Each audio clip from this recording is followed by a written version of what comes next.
What a place. There was a mixing process.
Like a whole new Paimon after those 2 days in the hot springs. The Abyss kind of threw a wrench in our relaxation, though. Still, spending time here really has felt like a vacation.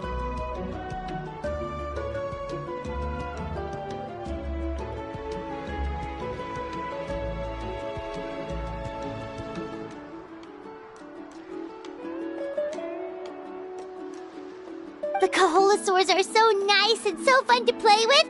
Their bellies are super bouncy! Oh, and Atea's snacks were so delicious! She gave Paimon some for the road just this morning, actually! Yelling at some kids who got caught throwing stones in the hot springs, so not much has changed since we first met her.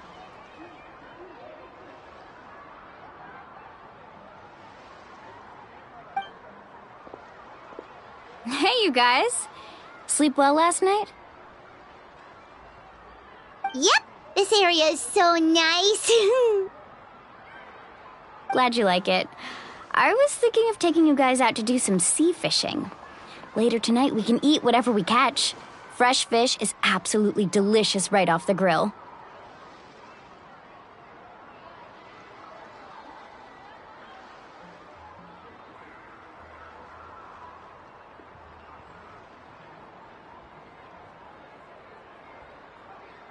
Hey, Mualani! Yeah? What do you need? The team sent out to fight in the Night Warden Wars has returned. And Kachina? Is she back as well? Kachina fell in battle. But don't worry, the team was victorious, so the rite of resurrection will be held in the stadium soon. That's a relief. The Abyss is cunning, and it was her first time.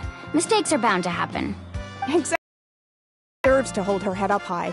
All right, thanks for letting me know. We'll head out in a bit.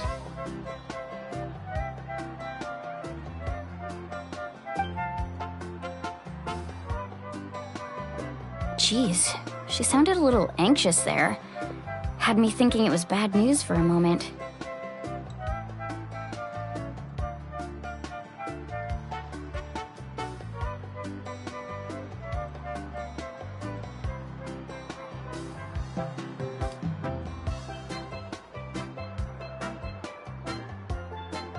Mualani, you said the Abyss was cunning just now, but it seems like the Abyss just wants to destroy everything. Like, think about all those monsters that attacked your tribe. If there really was some sort of cunning plan, wouldn't it make more sense to send them to attack Kachina and her small team? Not that Paimon wants them to be in any more danger, it's just... Relax, I get it. The Abyss is difficult to understand, that's for sure. At a glance, it certainly seems like the only goal is total destruction. The Abyss isn't a living entity after all, so what capacity for logic or planning could it possibly possess? But through our long history of fighting the Abyss, we've realized things aren't quite so simple. 500 years ago, the Abyss invaded Teyvat. You know about that, right? That's right. Conria suffered greatly during that time. But so did every other nation in Teyvat. And Natlan was the worst affected of all. It took the combined efforts of the then Pyro Archon and heroes from every tribe to finally repel the Abyss.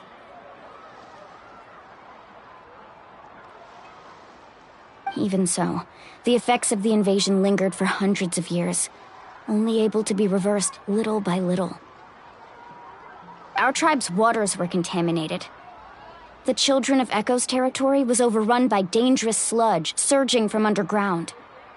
Unrelenting black winds tore across the lands of the Flower Feather clan. It was like each disaster was designed for a specific tribe.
Exactly. We once thought that the Abyss's desire for destruction was a sort of primal instinct, but its methods are, in truth, marked by intelligence.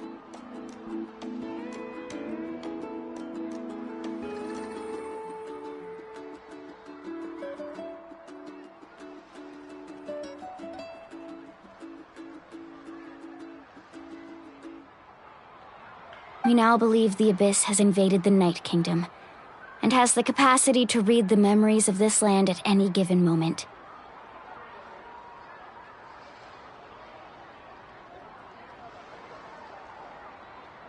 And that's how it became so dangerous and cunning. Almost like it knows you inside and out.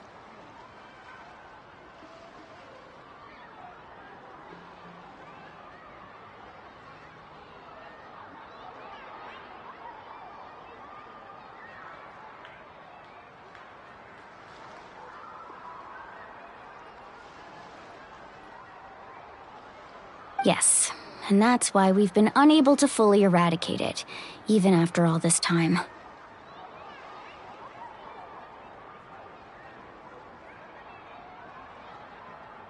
Luckily, the problems left behind by the Abyss have been successfully addressed by the various Pyro Archons we've had over the years.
Now every tribe is prospering and things are looking up. I mean, just look at what we managed to do a few days ago. We totally fought them off.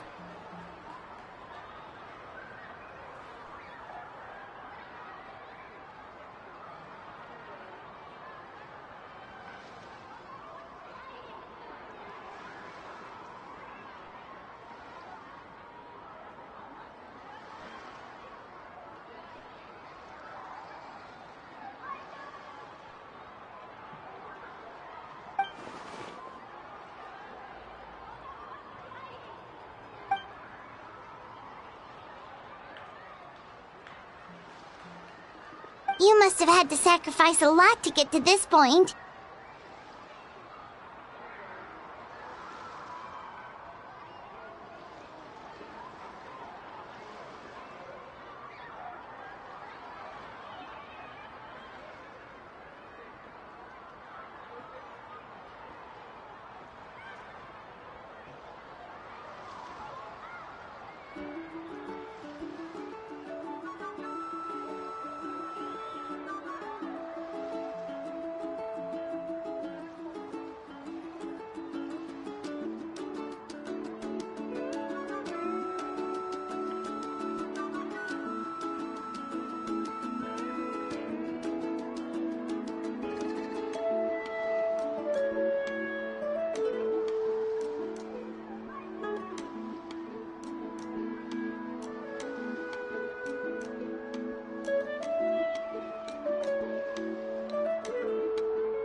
Every battle, every sacrifice is in pursuit of a future where we get to stop fighting.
Responsibility. Duty. Unavoidable burden. Everyone in Natlan views the war differently.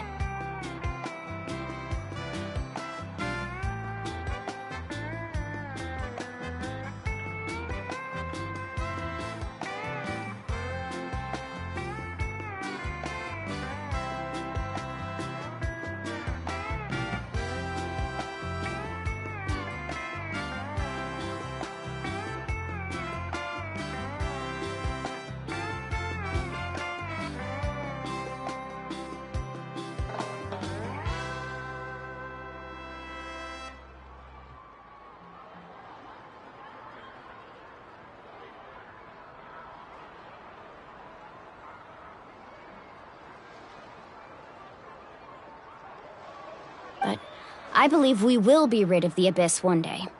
And the efforts of all who fought against them will become a story for the ages.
To think that my name could survive in ballads passed down to future generations, it's kind of romantic.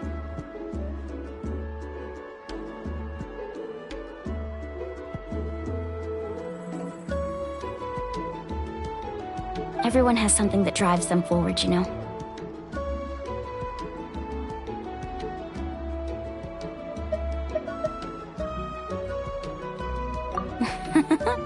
Be my guest. Heroes are always welcome in Natlan. Anyway, let's head to the stadium. Our fishing trip can wait until Kachina's back with us. The sea's not going anywhere.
Of course.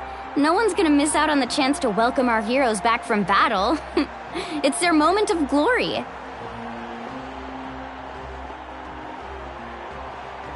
Kachina's gonna be so flustered. She's never had this many eyes on her before.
Yeah, she doesn't seem like the kind of person who likes being the center of attention.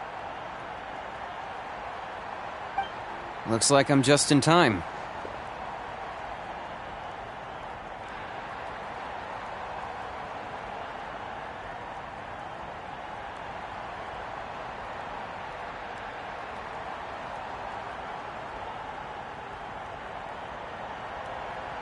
Kanich, you're here!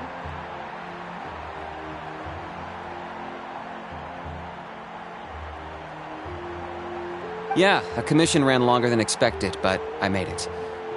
I heard about the incident with your tribe, Mualani. Is everyone alright? Yeah, it's all taken care of. Our new friend here's got some tricks up her sleeve, by the way. She's just as strong as Kachina made her out to be. Hey, look! Is it about to start? That's right. Someone will come out and recite a eulogy, and then we'll sing the Ode of Resurrection together. Come on, let's find a spot with a good view.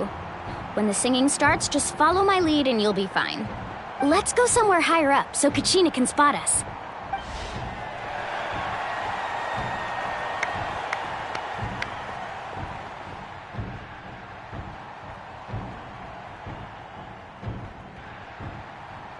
Warriors of Natlan, heed the call of life. We are the inheritors of memory and legend. Those who grew alongside sun and wind. Those who forged our own destiny and future. That is Natlan's fire, the lifeblood of our nation.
I could not find Kachina within the Night Kingdom, or locate her ancient name. What? What does that even mean? Usually once the ode is complete, the Pyro Archon and resurrected person will emerge from the flames. But something went wrong. What's going on? This has never happened before. Well, I think it's pretty obvious. Clearly, the team sent to fight the Abyss didn't win after all. Think about it. The ode rekindles all victors. We witnessed it countless times. Since the Archon couldn't find Kachina in the Night Kingdom, that must mean there's more to this victory than meets the eye. Hey! You just haven't gotten over the fact that Kachina beat you in the pilgrimage! Pathetic. The both of you. Your wild guesses are misplaced. We completed our mission. Maybe you did, but who's to say whether that little girl even contributed at all? Maybe she got scared and ran off. Why would the YUB recognize someone like her, even if she was on the winning team? How dare you insult a hero of Natlan like that? Kachina sacrificed herself to repel the Abyss. She doesn't deserve to be subjected to your vile rumors when she's not even here to defend herself. Calm down, Mualani. There's no point arguing with the likes of them. I can't just sit here and let them slander her like that. To insult a hero of Natlan, the person actually has to be a hero. You... Think about it, everyone. Who do you think is really at fault here? A girl who never should have even gone to war? Or the great Pyro Archon? Why would the rules of our nation suddenly stop working? That's true. If she wasn't revived, it must mean she failed to achieve victory. Maybe the YUB interpret victory in different ways? I mean, that girl didn't look all that strong to me.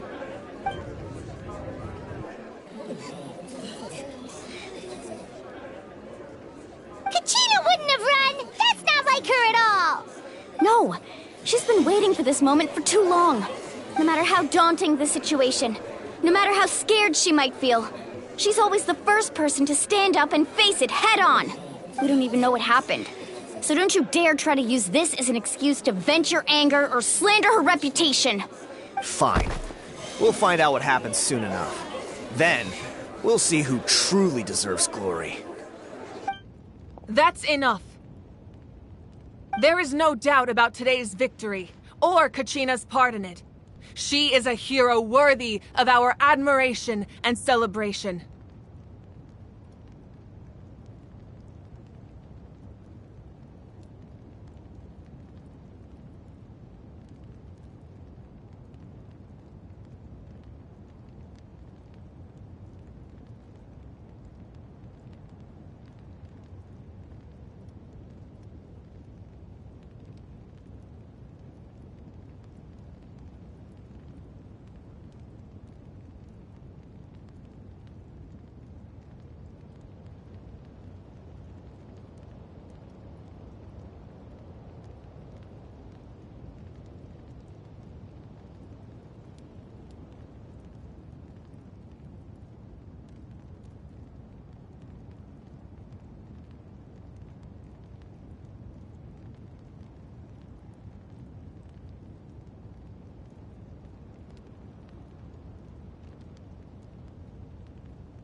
However, the failure of today's ceremony is undeniable.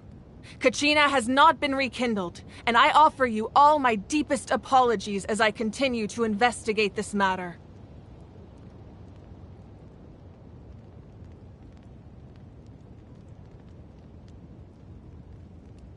To prevent further casualties, I have decided to suspend the pilgrimage until this matter is resolved.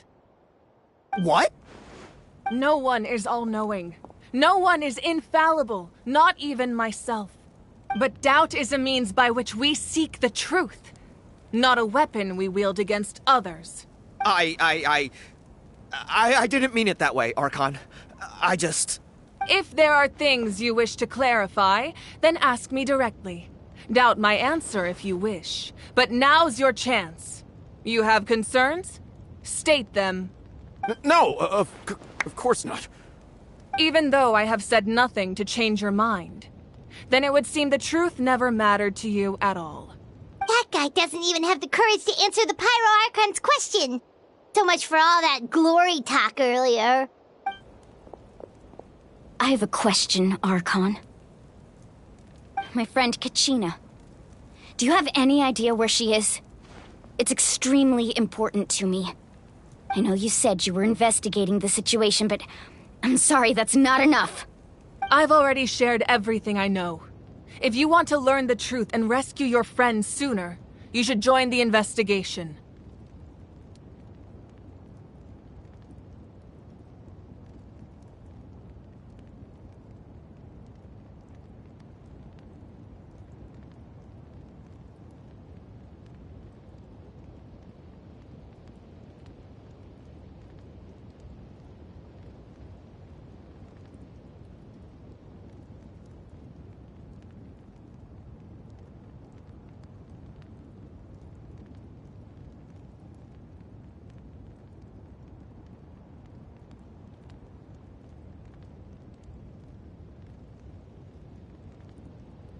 So, what do you say? Of course. In that case, come see me in the speaker's chamber. We should join them. Oh, and if it's not too much trouble, could you drop by as well, Traveler? I'd like to have a chat. Rest assured, everyone, I'll keep the tribal chiefs informed on the progress of the investigation. Once again, I apologize for the outcome of this ceremony. If there are no further questions, let's part for now. Did she just ask us to come along?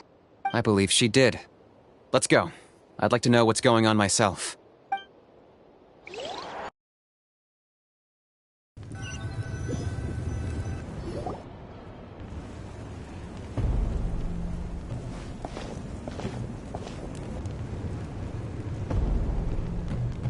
The situation is urgent, so I'll get straight to the point. Kachina is undoubtedly a hero of Natlan, and I'm deeply sorry this happened to her. There's been unrest in the Night Kingdom, but I don't know what's causing it. As a result, I've been unable to track down her location. Until we find and address the cause of the unrest, the Ode of Resurrection will continue to be ineffective. And that means Kachina won't be able to come back? That's correct. Not until the problem with the Night Kingdom is resolved. How long will that take? It's hard to say. Kachina always dreamed of fighting the Abyss. Of doing her part to defend Natlan. She wasn't afraid of death because she knew, if it came down to it, the Pyro Archon would be there to bring her back to life. Whenever we sat down together, exhausted from training, she would always hum the Ode of Resurrection. She was supposed to come back to us. We were supposed to hug her and celebrate with her and share her joy. We supported her every step of the way, but what are we supposed to do now? Sit peacefully and wait for her return? Lose ourselves in grief over her death? Tell me, are we her friends? Or her murderers? That's not fair, Mualani. It's all right. I understand your rage and your grief. Kachina's life means a great deal to me, Mualani. Believe me, I want to bring her back as soon as possible. I would give you that peace of mind if I could. But please, hear what I have to say so I can at least give you a broader picture of the issue we are now facing. Considering the recent attack on your tribe, I believe the Abyss has found a new means of undermining the rules of our nation. You mean... The Sacred Flame. The foundation of our resistance against the Abyss. If we continue to hold the pilgrimage and send teams to fight the Abyss, there will likely be more casualties. But if we stop altogether, the Sacred Flame will only grow weaker. The Abyss will scale up their attacks, and the tragedy we saw with the people of the Springs will only be the first of many. If we compare the two choices, the former seems to be the lesser of two evils. Sorry, I know that may sound harsh, but I bear the name Malipo. Weighing the costs is my duty. The raw truth can be cruel. But we need to understand it if we want to approach this rationally. But what would you say, Mualani? This is personal for you, and unlike Kanich, I dare say it's not a simple case of weighing up which course of action is less painful, is it? No. I can't choose between them, and I don't want to. Saying that one is preferable over the other is disrespectful to the people who suffered. You're saying it doesn't matter whether I suspend the pilgrimage. The consequences will be equally painful. Yes. What happened to Kachina breaks my heart. But I couldn't bring myself to sacrifice other people for her sake. And that is the crux of the problem. It's not simply a matter of choosing the lesser of two evils. Either way, there will be people who suffer. And the end result will be the same. Belief in the pilgrimage will waver. Once doubt has crept in, the people will no longer unite in battle against the Abyss. And that is exactly what the Abyss wants. Their ultimate goal isn't to break the rules that make the Ode of Resurrection work. It's to destroy the people's faith in them. To prevent what happened to Kachina from happening to anyone else, we need to suspend the pilgrimage. So that is my current plan. And in the meantime, I've made efforts to strengthen each tribe's defenses. Then, we have to find another way of strengthening the Sacred Flame to keep the Abyss at bay. This won't be easy. I'll need time to figure out the best approach. I understand your anger, Mualani, but I hope that provided some clarity at least. Wow. Paimon thought things were gonna get heated for a second, but the Pyro Archon took the time to explain everything so patiently. I owe you an apology, Archon. I let myself get carried away earlier, and I'm sorry. You're right. We need to focus on finding solutions. We could always hold the pilgrimage without sending a team to fight in the Night Warden Wars. That way, we would still be able to fuel the Sacred Flame. I've considered that, but the two events have nearly always been linked. Without the chance to fight the Abyss, pilgrimage rankings lose their prestige, and competitor numbers will drop. With fewer participants, the amount of contending fire produced will decrease, and the vicious cycle will continue indefinitely. So, essentially, the Abyss is taking Kachina hostage. You've learned about the concept of ley lines during your travels, yes? The Night Kingdom is something similar. Staying there for a short period of time shouldn't have an effect on the person. But with the Abyss in the picture, it's a different story. Your sense of self will be devoured, until eventually you become one with the Sea of Souls. Imagine pouring a cup of water into a rushing river. You can try to scoop up another cup, but there's no chance it will be the same water you had before. I won't sugarcoat it. That is the danger Kachina is currently facing. Just like you said, Archon. Both of these problems need to be addressed. You can focus all your efforts on dealing with the Sacred Flame. I will go search for Kachina. The Abyss poses the same threat to you as it does to her. It is very possible you will not return. Knowing that, do you still choose to go? Kachina's waiting for us to rescue her. That's all that matters. I failed to protect her during our campaign, but I can make it up to her now. I choose to go as well. Traveler? What do you think?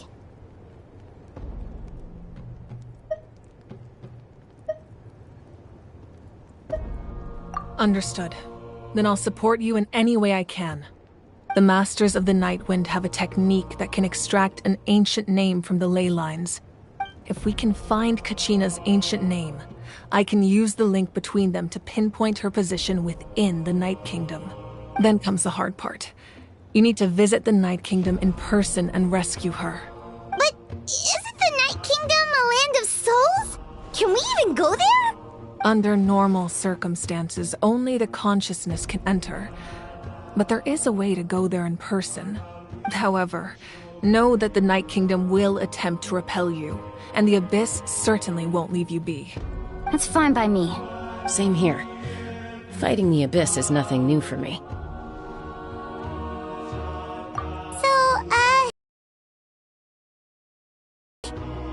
Well, if you're going, Traveler, Paimon's going too. Citlali of the Masters of the Nightwind once created an artifact that can be used to communicate with the Wyab. We call it the Spirit Speaker Stone. It was originally used as a ceremonial artifact wielded by the tribal chiefs. But that spiritual quality also means it can be used to search for an ancient name. That was the artifact I delivered to the Scions of the Canopy a few days ago. Didn't think I'd be hearing about it again so soon. Thank you so much for your help, everyone. Your thanks are unnecessary. I will offer you whatever aid I can, but your fellowship and courage are what will truly decide the success of this operation. Besides, you're the ones helping me. I can only focus on one thing at a time, after all. Traveler, I certainly didn't expect our first conversation to be so serious. I've heard all about your accomplishments. Ever since you arrived, I've been hoping to meet you and offer you Natlan's highest level of hospitality. Why? Why? Is that not what happened in the other nations you visited? Yeah, things were pretty complicated at the start. And, in the middle. But our reputation's solid nowadays. That's more like it. After all, I've heard you're someone who transcends fate. Perhaps even more than you can imagine. But we can talk about that some other time. Ideally, this would be the perfect night for a drink and some musical ambiance. But there are important things to be done. Oh, I almost forgot. Atea was wounded in the fight against the Abyss. She wanted us to give this to you. It embodies fond memories and my strength of will. That's what she asked us to tell you. She said you'd know what that means. I didn't think this day would come so soon. By force, I can feel them flowing within the talisman. If things were different, the two of us could have enjoyed the hot springs together while she gave this to me in person. We're supposed to be hot spring buddies after all. But don't worry. This talisman means a great deal to me. I'll take good care of it. And once this is all over, I'll pay Atea a visit.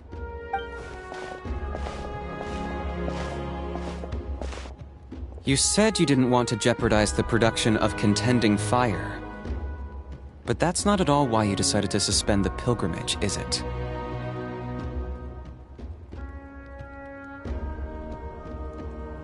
You're right. Even now, the production of Contending Fire is far from sufficient. The gradual corrosion caused by the Abyss has resulted in a massive shortage of pyro energy, and we're currently at the breaking point. As things stand, the pilgrimage is a lost cause. Suspending it allows us to save our strength to defend the tribes. The Abyss has brought catastrophe to Natlan, and Kachina's disappearance in the Night Kingdom is a direct consequence of that. We can't let the general public know that. No. If the public learned that Natlan's destruction was close at hand, there would be immense panic. But if I said nothing at all, they would have continued to question the integrity of Natlan's heroes. Another simple choice. The latter was clearly the better solution. But you chose otherwise. I have never subscribed to the belief that the right choice is the one with the fewest sacrifices. Let's go. There's still a way for the sacred flame to last a little longer. You mean? Yes. Come with me.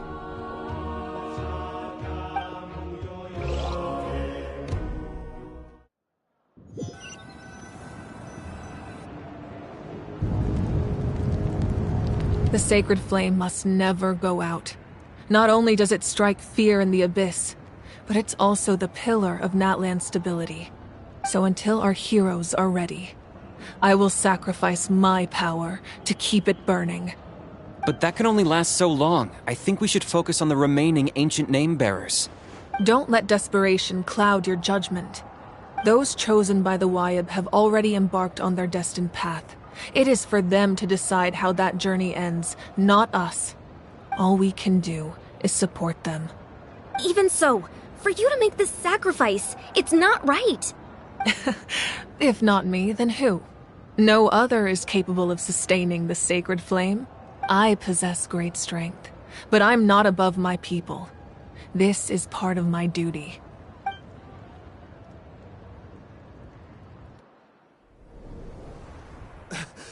Archon, it's the Fatui!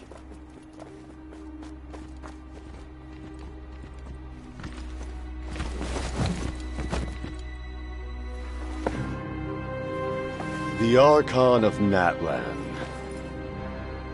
A force to be reckoned with. The secret of the ley lines is no secret to me. Long have they been destined for ruin. And since the oath made 5 centuries ago remains unfulfilled, what use is the Gnosis in your hands? I don't know what you mean. But it sounds like this is about more than the Tsaritsa. In times of crisis, someone must pick up the mantle of salvation. Your plan has reached an impasse, and now it falls to me to create new rules for Natlan. But before the dawn of a new age, the old must be destroyed.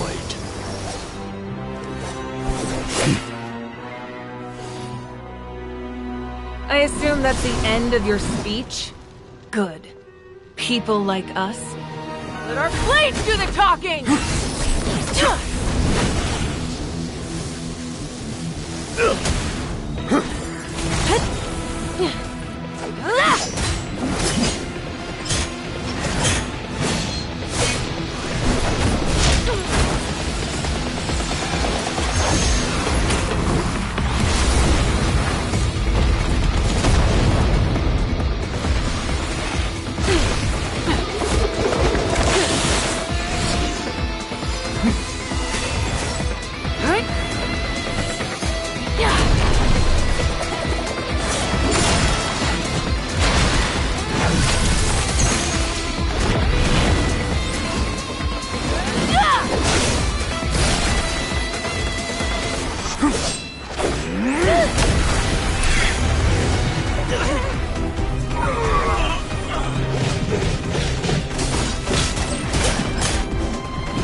Masters of the Night Wind. Send word. The captain and his followers must be apprehended.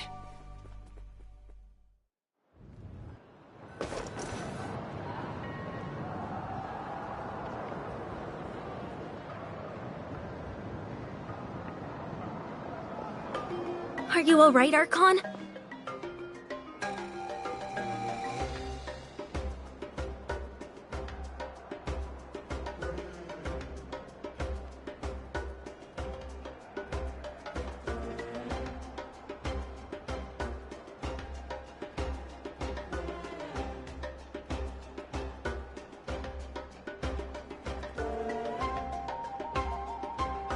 He was a formidable opponent.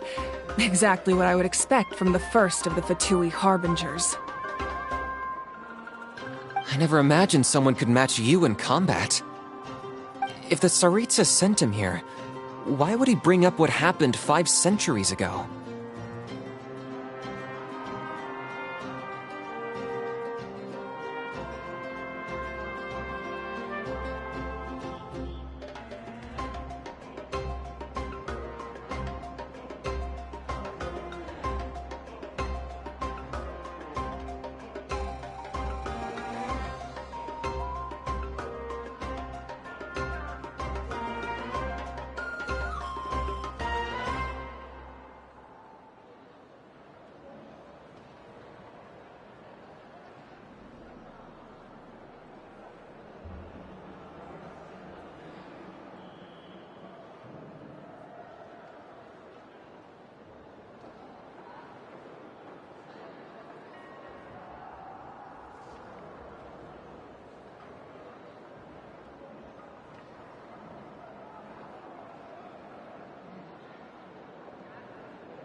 Yeah.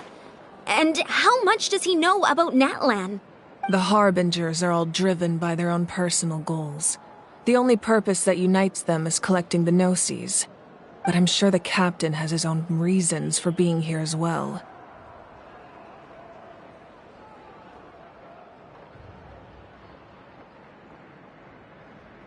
Whatever his motive, we should shift our focus to the Fatui. If they attack again, and we're not prepared, we're done for. No. We're running out of time. The wound I inflicted should hold him back and weaken him for the time being. Besides, I'm sure you noticed. The power that came to his rescue just now came from the Masters of the Night Wind. In other words, there are traitors among us. Not necessarily. This could prove to be a very valuable turn of events. When we exchanged final blows, I sensed an unusual presence within him. I'll need to investigate further. Kinich, go to the Masters of the Night Wind and look into who could have aided the captain. Speak to Sitlali. She should know. Of course, I'll head out right now. Do you still intend to... Yes, but fear not.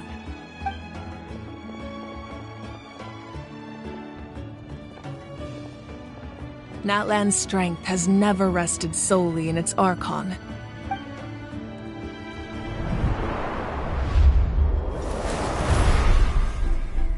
Together we foresaw the only path that leads to our nation's future.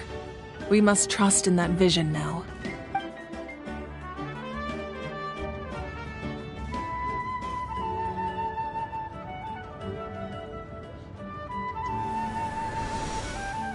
Is everything okay, Archon?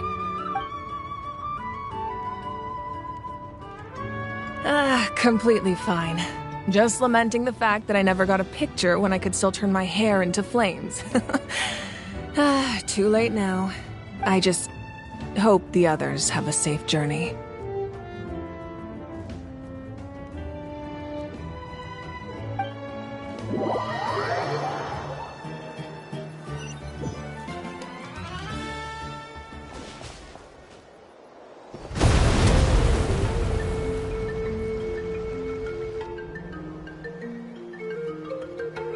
What's happening at the stadium? Did something explode?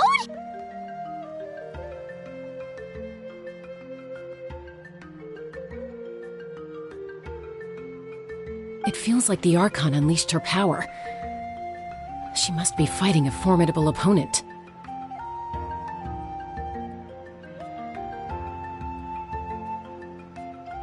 Should we go back and check what's going on?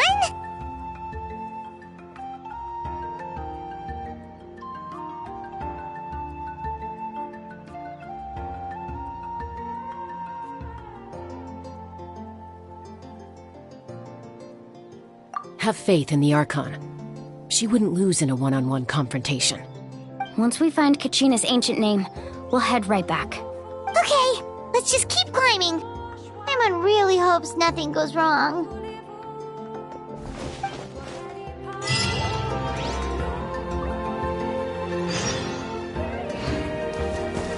Time to go.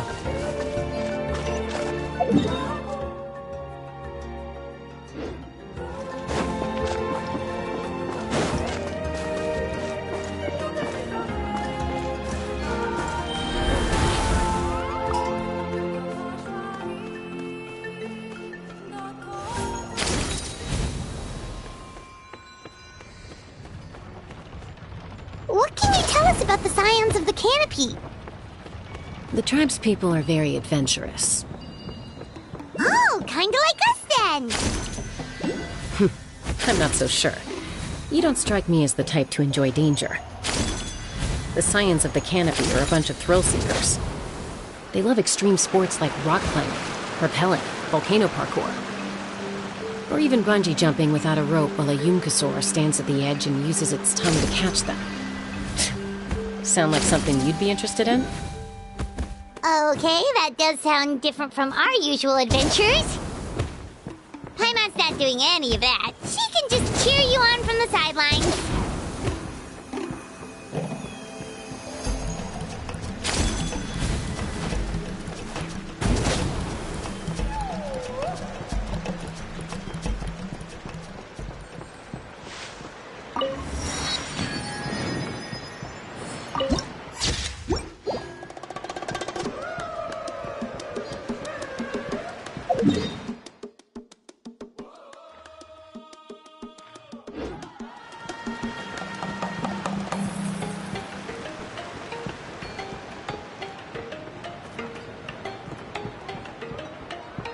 That's Wyna, the tribal chief.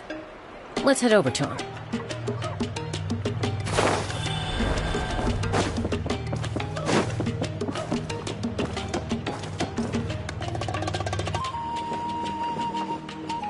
Chaska. Nice to see you again, Wyna.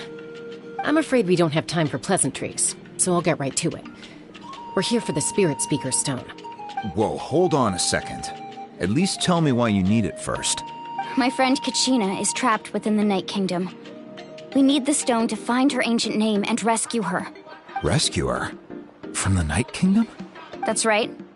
I'm sorry, but someone needs to tell you what you don't want to hear. Going there, a mature warrior would never make such a foolish decision.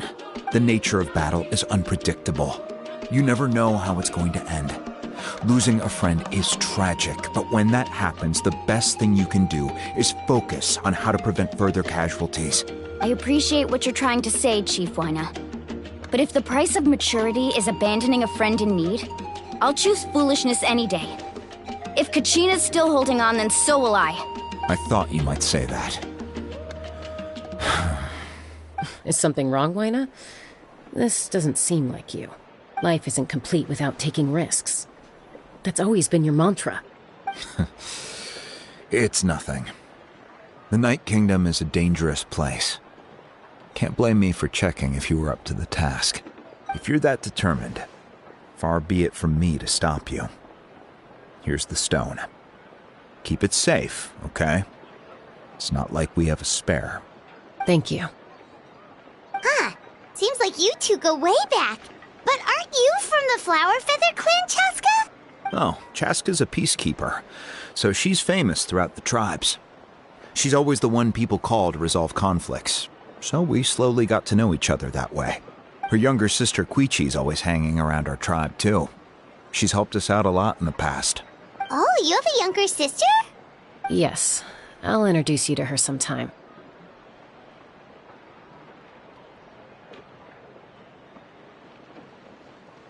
But let's get back to business.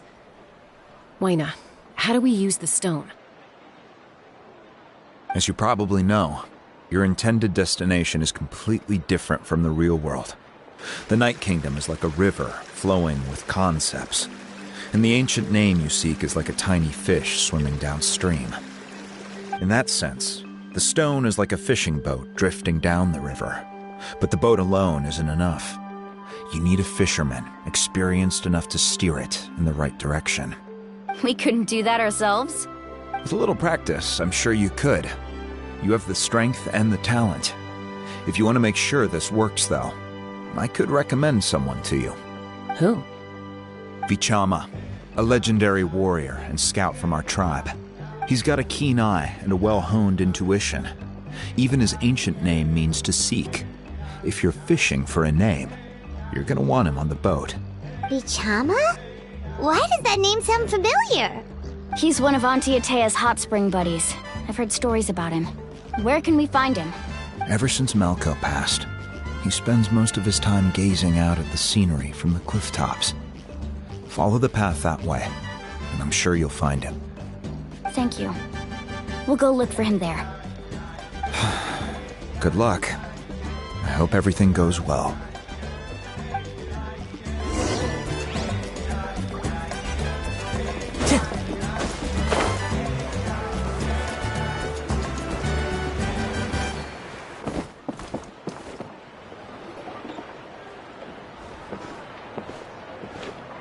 Someone admiring the scenery from the cliff tops.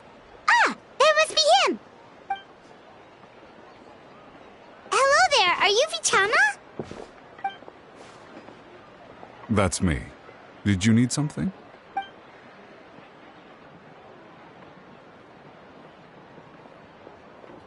What? You're saying you can bring someone back from the Night Kingdom? How is that even possible? No, if you really think about it, anything's possible in that kind of place. But that would mean... Are you okay? You don't look so good. Everything's fine. I'll help you, but I do have a small request. After I help you find Kachina's ancient name, I want to use the stone to look for my friends as well. Your friend? Oh, why not mention someone named Malco? Is that who you're talking about? Yes, but I'd rather not get into it if it's all the same to you. That's not a problem. We agree to your request. Yeah. Since you're helping us find Kachina's ancient name, it's only right that we return the favor. Then we're agreed. Can I have a look at the stone?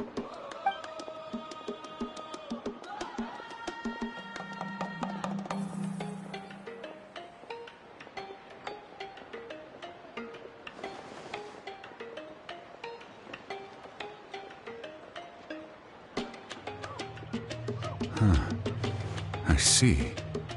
From what I can tell, it functions almost like an abyssal pylon. Both connect the Night Kingdom to the living world. Once the connection is established, the abyss will come surging through the opening like a predator honing in on the scent of blood. So we have to be sure not to use it in a tribal settlement. Wow, you got all that just from looking at it? I just picked up on the basics, really. I still have no idea why it works. You said someone named Lali invented this. They must be a genius. I'll go find an open area and start setting things up. In the meantime, I need you to get 2 things for me. We'll go right away. What do you need? First, I'll need some hook ropes. Pretty much every store around here carries them, so no need to go anywhere special. Oh, and I need to build a net out of them, so make sure you get a good amount.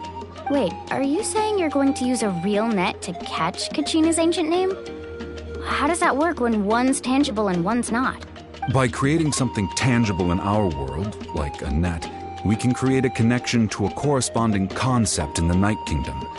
Basically, I'm going to use the concept of a net to catch something equally intangible, an ancient name. Oh, I see. What about the second thing you needed? Right. I need 2 chunks of obsidian. Once we bring the ancient names into our world, we'll need a place to store them. Normally, you can only get obsidian from the Children of Echoes, but I heard there's a traveling merchant from that tribe around here somewhere, so maybe you can try your luck there. Gotcha! All right, let's split up. See that clearing? Let's meet over there when you're done. Oh, and You can send someone with me if you want. In case you're worried I might take the stone for myself. What do you think, Chaska? There's no need. Lena spoke highly of you. That means you're trustworthy. I appreciate it, even though that doesn't mean much to me anymore. Anyway, it'll take some time to set everything up, so no need to rush. I'll see you in a bit.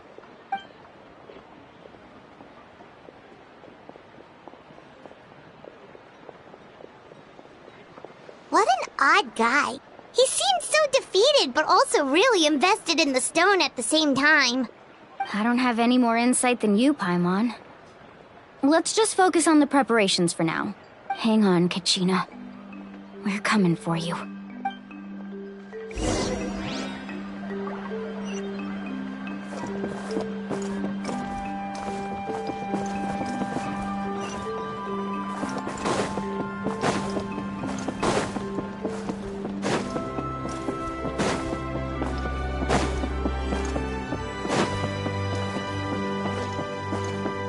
Time to go. Hello. Do you have any hook ropes for sale? Hook ropes? As in rock climbing equipment? Yes. How much for your whole stock? Oh, the whole thing? Let me see. That would be 30,000 mora in total. Deal? Deal. Wait, really? What, you want me to drive down the price? We just need these as fast as possible. Thanks. Oh, no problem at all. I'll even pass along some information on the house. These ropes are usually used by rock climbing enthusiasts. If you want to learn, Roka's the person you want to ask. All right, that's everything. Here you go. Now we need the obsidian. Let's go talk to the traveling merchant Vichama mentioned.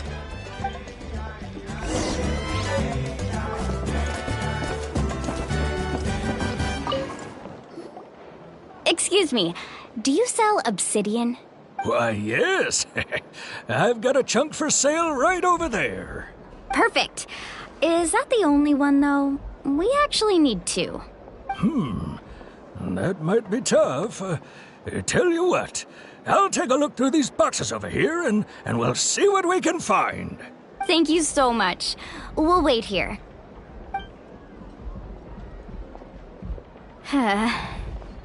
Relax. Everything's going according to plan. I know, it's just... I could tell Vichama feels the same way about his friend that I do about Kachina. I hope this chunk of obsidian isn't the only one.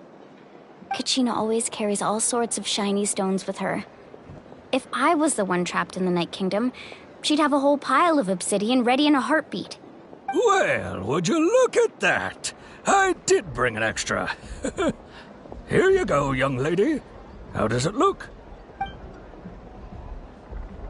Perfect! Thank you. How much do I owe you?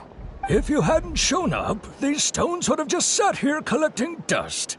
I'll take 3,000 mora for both. Here you go. By the way, I heard you mention Vichama just now. You running an errand for him, then? How's he doing? Malko's been gone for 5 years now. It's about time he started to move forward. Do you know what happened between them? I heard about it in passing while I was out drinking one night, but I don't know all the details. Vichama and Malko grew up together, and even made a name for themselves together. Malko was an amazing fighter, capable of knocking out multiple opponents in a single hit, while Vichama excelled at scouting and analyzing the battlefield. The two made an excellent team, and managed to beat back the Abyss several times. 5 years ago, they both emerged triumphant in the pilgrimage, and were placed on the same team to fight the Abyss. But on the eve of battle, the Abyss launched an attack on their tribe, and Vichama suffered an injury to his leg while attempting to rescue someone. Then what happened? The team agreed that he couldn't fight the Abyss in his condition. Vichama didn't argue. He knew going to the front lines with an injured leg would make him a burden in battle. So they raised the issue with the Pyro Archon, and she agreed to let him stay behind. It's just... Melko and the others ended up facing hordes of abyssal monsters in numbers that far exceeded anyone's expectations. The team made an error in judgment, and they fell to the onslaught. Vichama went into a deep depression after that. He blames himself for everything. Oh, you're not wrong. But it's possible he chooses to blame himself. Not because he did something wrong, but because he wasn't able to do anything at all. I've tried convincing him to move forward, to stop dwelling on the past. But the shadow of Malko's death hangs over him still. The Abyss has caused so much suffering, and some wounds never heal. I wish there was something he could do to make himself feel better. But, anyway, that's the gist of it. Maybe you could help him talk things through sometime. I would really appreciate it.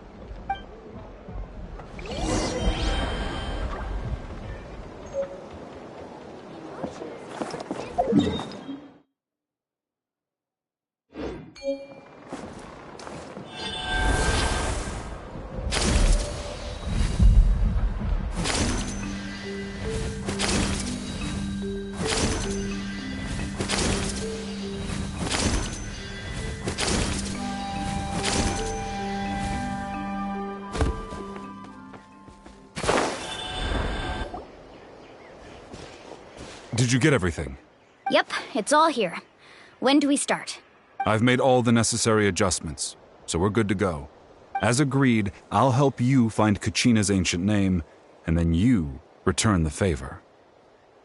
Go ahead.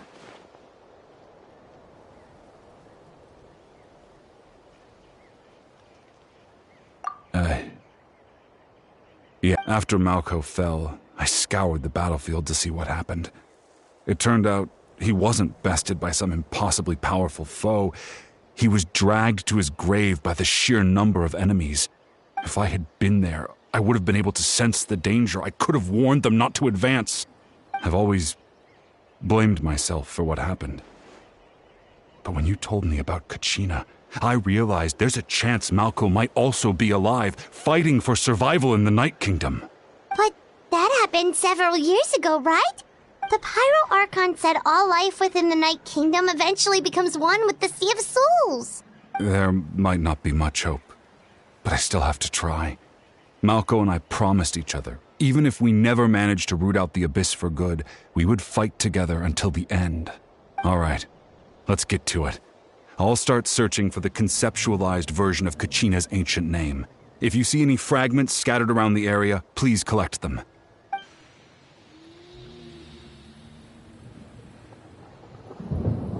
Make sure you prepare yourselves for battle. As I said, the stone will link the mortal realm to the Night Kingdom. The Abyss will likely emerge in response. Look at that golden thing! It must be one of those fragments Vichama mentioned. Let's get closer!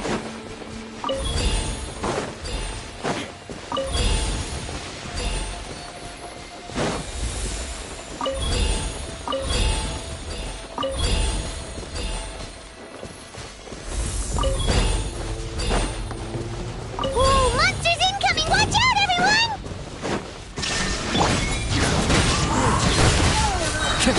Fallen leaves, adorn my night into the wind. I will have order. Gather.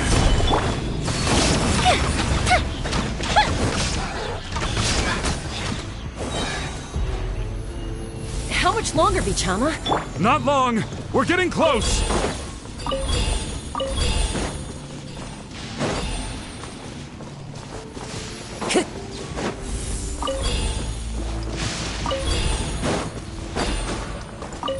Time to go.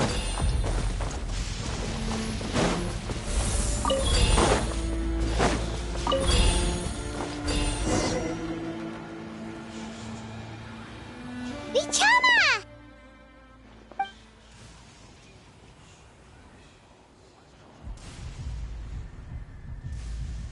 Quick, take it! I found Kachina's ancient name. Hang in there, Malko. Just a little longer. Something's not right. The power of the Abyss is getting stronger. The Abyss is corroding his body. Vichama, you can't keep going. You'll die. I should have died 5 years ago. I just need a little more time. Please, I'm almost there. Thank you.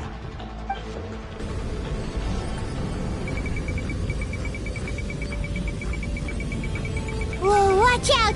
The power of the Abyss is strong.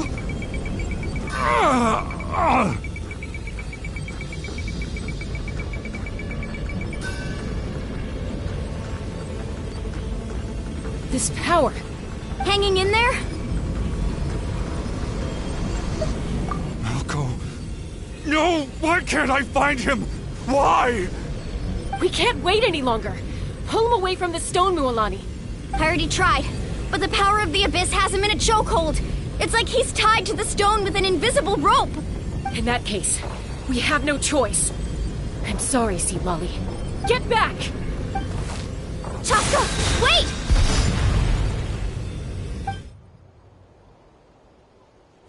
Ouch!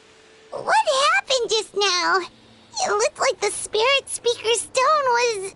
The stone's power was spiraling out of control. The only way to stop it was to destroy it. You were all caught in the shockwave of the explosion.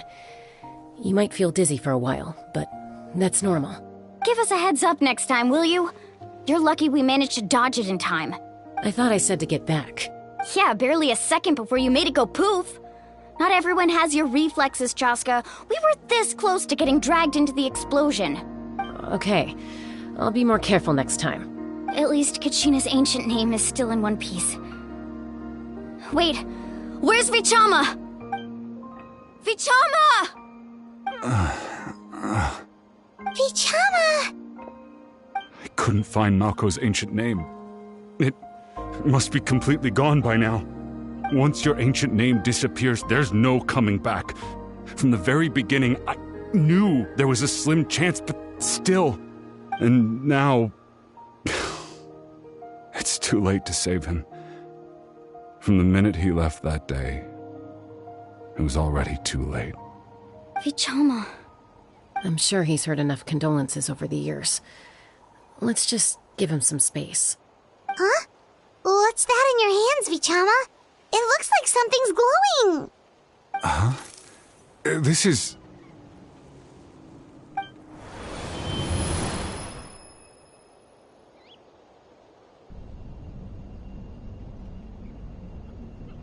Hey, Malko. Got any strength left? Not enough to swing a sword, but to say a few last words? Sure. Too bad. No one will get to hear them.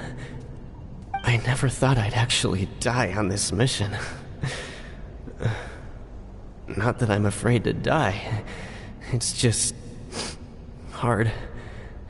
Thinking about my mom's face when she hears the news. Guess I have something to be thankful for then. My parents died a long time ago. They won't have to mourn me.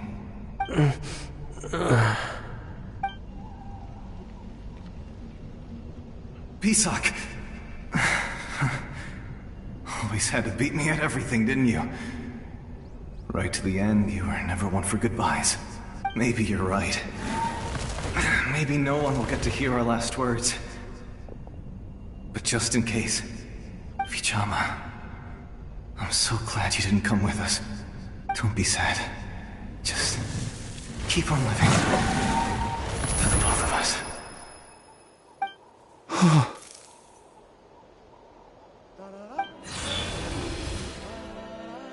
Was that a memory? Seems like we were able to salvage something after all.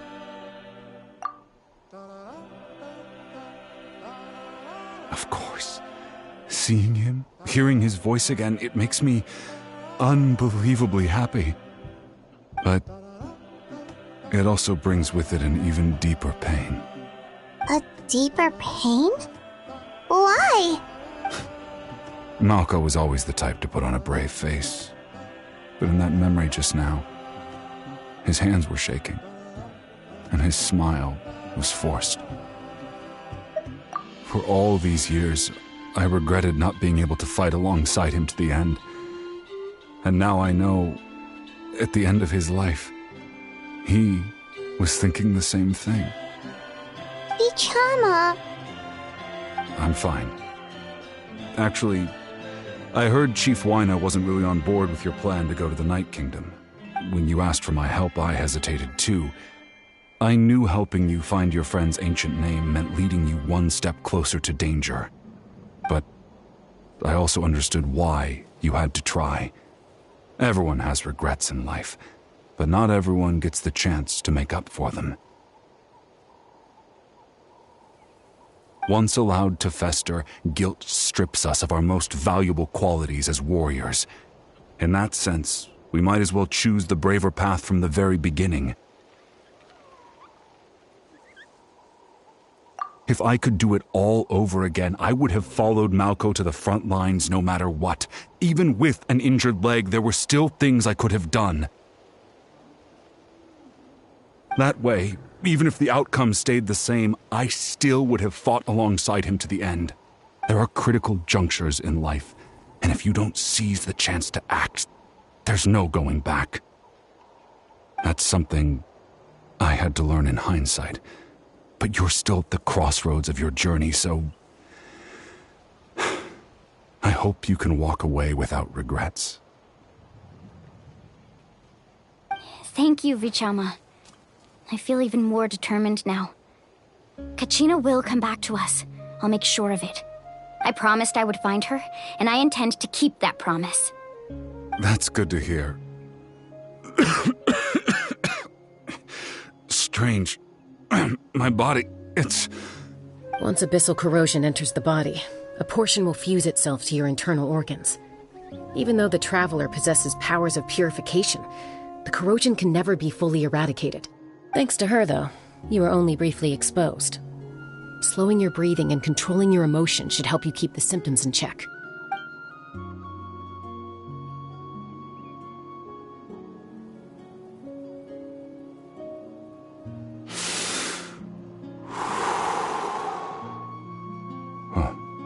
That does make me feel better. You seem very knowledgeable about all this. Just speaking from experience, that's all. Anyway, we've recovered Kachina's ancient name, so we're off to a great start. Let's get Vichama back to his tribe and tell Wyna the good news. And apologize for destroying the Spirit Speaker Stone. We had no choice, though, so he'll probably understand. Right?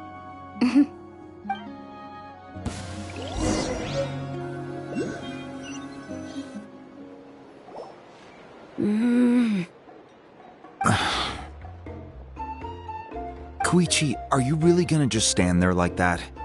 I don't know what you want from me. I think you know exactly what I'm trying to say, Uncle Wyna. I can hear it in your voice. Honestly, it's just one thing after another with you two. They're back. Koichi? What are you doing here? Don't play dumb with your own sister. You know exactly why I'm here. My apologies, everyone. I just need to borrow Tosca for a few minutes. You come with me.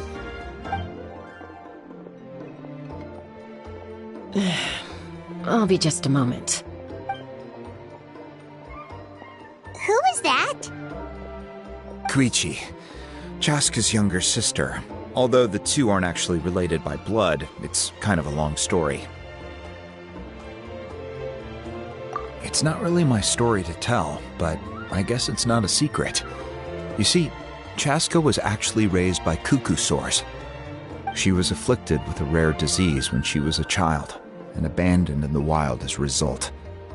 The Abyss found her out there, all on her own, and tried to devour her. But in the end, all that did was trigger her will to live. That strength of will pushed her to survive. But it also planted a seed of conflict within her. Eventually, she was adopted by the cuckoo sores. Wherever they went, she followed, getting into fights right and left. For some reason, Paimon can totally imagine that.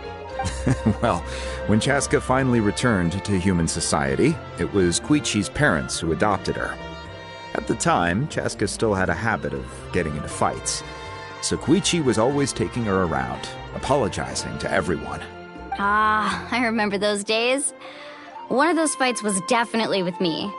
But, you know, kids. You're fighting one minute and your friend's the next. Eventually, she found a way to rein in that desire to fight. And now she's who people call to resolve conflicts. She's known as the Peacemaker. It sounds like she still argues with Koichi, though. Don't siblings usually stop fighting when they get older? That's partly my fault. Koichi asked me to stop Chaska from doing anything dangerous, but you probably know by now, once Chaska makes up her mind, there's no changing it. Oh, I get it. No wonder you tried to talk us out of going to the Night Kingdom. Chaska even said that wasn't like you. I'm all for your adventure. You need to take risks when you're young, because by the time you're my age, you couldn't attempt something like that even if you wanted to. Better try now than live with regrets later. That's what I say. Still, I can understand where Koichi's coming from. In the end, nobody wants to sit back and let a loved one put their life on the line.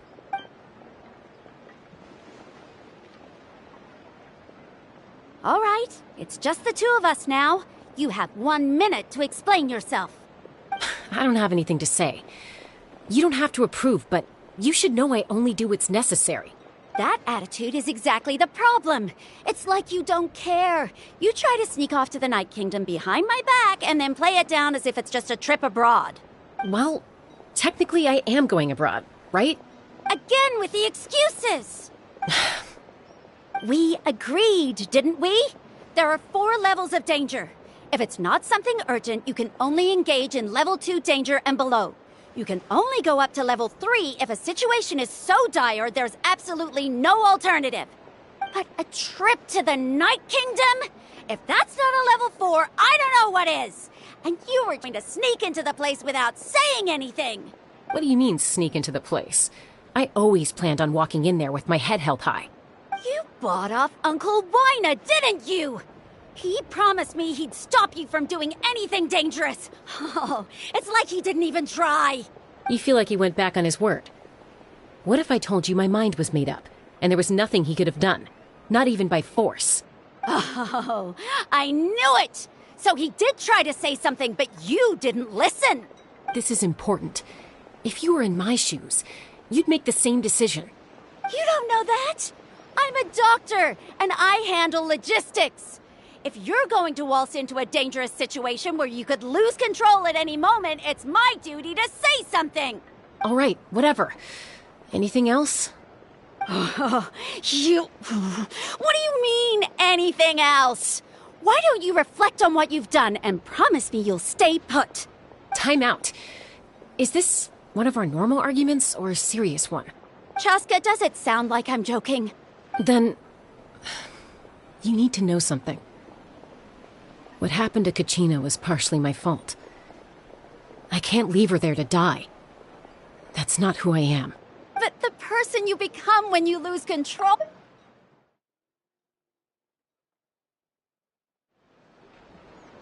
That's a different issue. You said it yourself. A person is only as good as their morals. If I want to live in Natlan, I need to display qualities that make me worthy of this nation. I've also told you that managing your condition is equally important. Sometimes you have to make sacrifices. All right, let's stop this here. If we keep going, I might actually have to get serious. And I think Wina prefers his roof attached to his house. Is that a threat? That sounds like a threat to me. Koichi! Younger sisters are supposed to listen to their elders. So, you're really going to go, no matter what I say? I'm supposed to be your sister. Then support me. I'll be back. All you have to do is wait. Chaska. So, that's it. Why'd you have to turn out to be so darn annoying?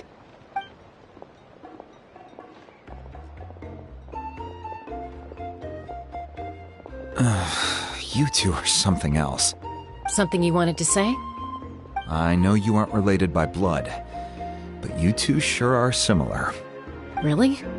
You know, I said that very thing to Koichi not too long ago, and she reacted the exact same way, down to the very tone of voice. It's not my place to get involved, but I will say this. Try to spend a little more time with your sister. You're tough kids. That doesn't mean you have to go it alone. Thank you. Anytime. All right. If you're done with the Spirit Speaker Stone, you might as well hand it over. According to Kinich, it's an important ceremonial artifact, so it'd be safer to keep it with me. About that... If only Tone Deaf Bard was here, he could have repaired it just like the Holy Liar. It might be in a few more pieces than you remember. Huh?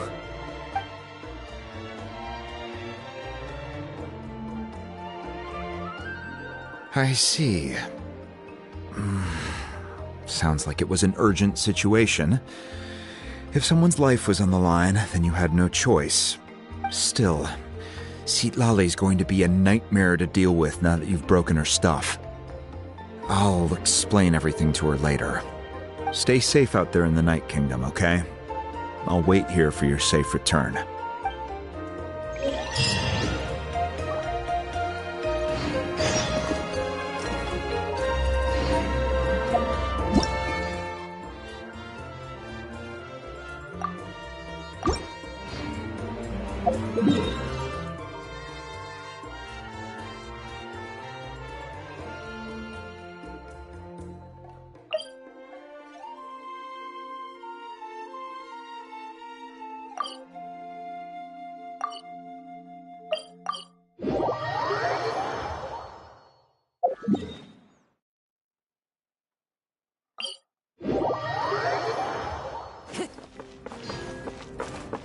Time to go.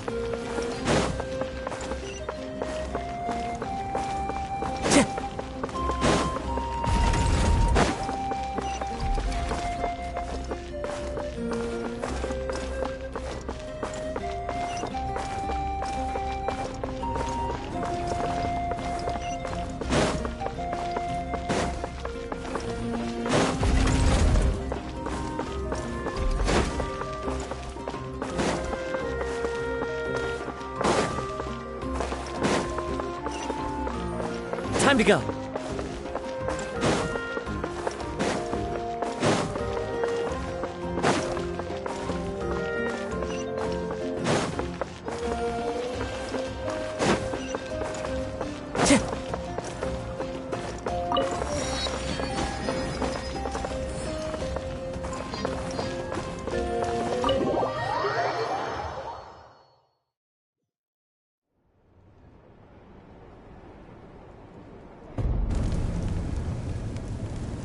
We're back! We found Kachina's ancient name, too!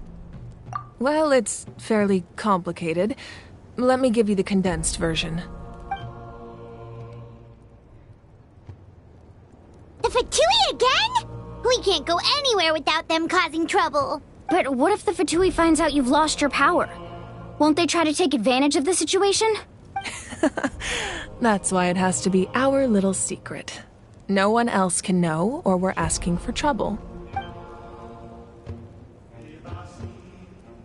Look, I wish I could offer you some sort of consolation, but I won't lie to you. With multiple factions closing in, there's nothing comforting about the situation we're facing. Still, all you need to do is focus on your goal. You can leave the complicated matters to me. I can also step in on the Pyro Archon's behalf. There's a limit to what I can accomplish, but I'll help you however I can. There's no need to be so modest, Dion-san. Your incredible strength has long been a well-known fact. You're the pride of your tribe. Archon, I'm sorry about before. You have so much on your plate, so much that you have to worry about. But all I could do was focus on my own feelings. You have nothing to be sorry about. We all get overwhelmed by our emotions, myself included. Your reaction to Kachina's disappearance, I understand that feeling very well. Well, Now that we have Kachina's ancient name, let's go track her down. Follow me.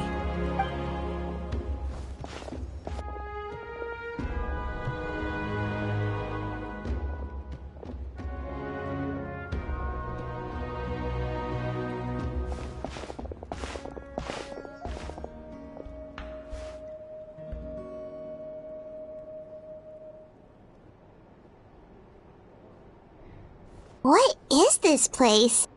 Hey, isn't that Atea's talisman? Good eye. This is where I store all the various mementos I've collected. Whoa. I've never seen this place before. There's so many things in here. It looks like there are items from every tribe. Collecting them must have taken a lot of effort. I suppose you could think of it as a hobby of sorts. In Natlan, everyone grows up listening to the stories of heroes, and physical items do a far better job of preserving those stories than our own memory. Now, I still have some preparations to make for the ceremony, so feel free to take a look around in the meantime. If you're curious about an item, I'm more than willing to tell you about its origins. All right, we'll have a look.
Hey, there's a fishing rod here.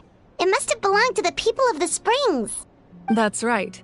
It belongs to a legendary fisherman named Matavaru. I have his entire set of fishing equipment, actually. He and I met in a tavern. He told me about a particular kind of giant fish and his meticulous plan to catch it. In his eyes, I saw a hunger and a strong fighting spirit. To him, the sea was the battlefield upon which he staked his honor. So, did he do it? The next time I saw him, he was covered in scars. It turned out the fish he sought had been corroded by the abyss. He managed to kill the fish, but sustained a serious injury in the process, which meant he could never go deep-sea fishing again. Can a fisherman claim victory if he fails to bring back his catch? That's what he asked me in the end. Well, Paimon thinks he won. That was my answer as well. The experience was far more valuable than the prize itself.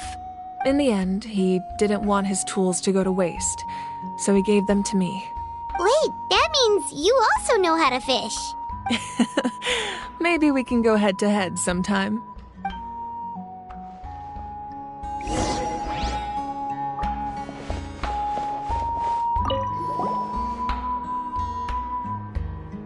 The powder still needs some time to settle, so let's wait a little longer. Well, what do you think of my collection? Do you feel like you have a better understanding of Natlan's culture now? Yeah! If each item represents a different story, seems like Natlan's really been through a lot. Does every item hold a special memory, just like Atea's talisman? That's right. The items in my collection actually serve a similar purpose to the ancient names passed down among the tribes. They demonstrate the true shape of time. The shape of time? Most people perceive time as a linear concept, almost like a straight line that can only move forward.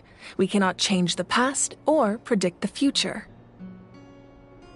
But there's also a different theory, one that I believe to be closer to the truth. Namely, that the past, present, and future all exist at once. At once?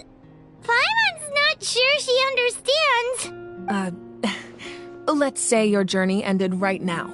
Thinking back on your experience in each nation, which one would you say was the most important? Exactly. Even at the end of your journey, the things you experienced along the way don't cease to exist.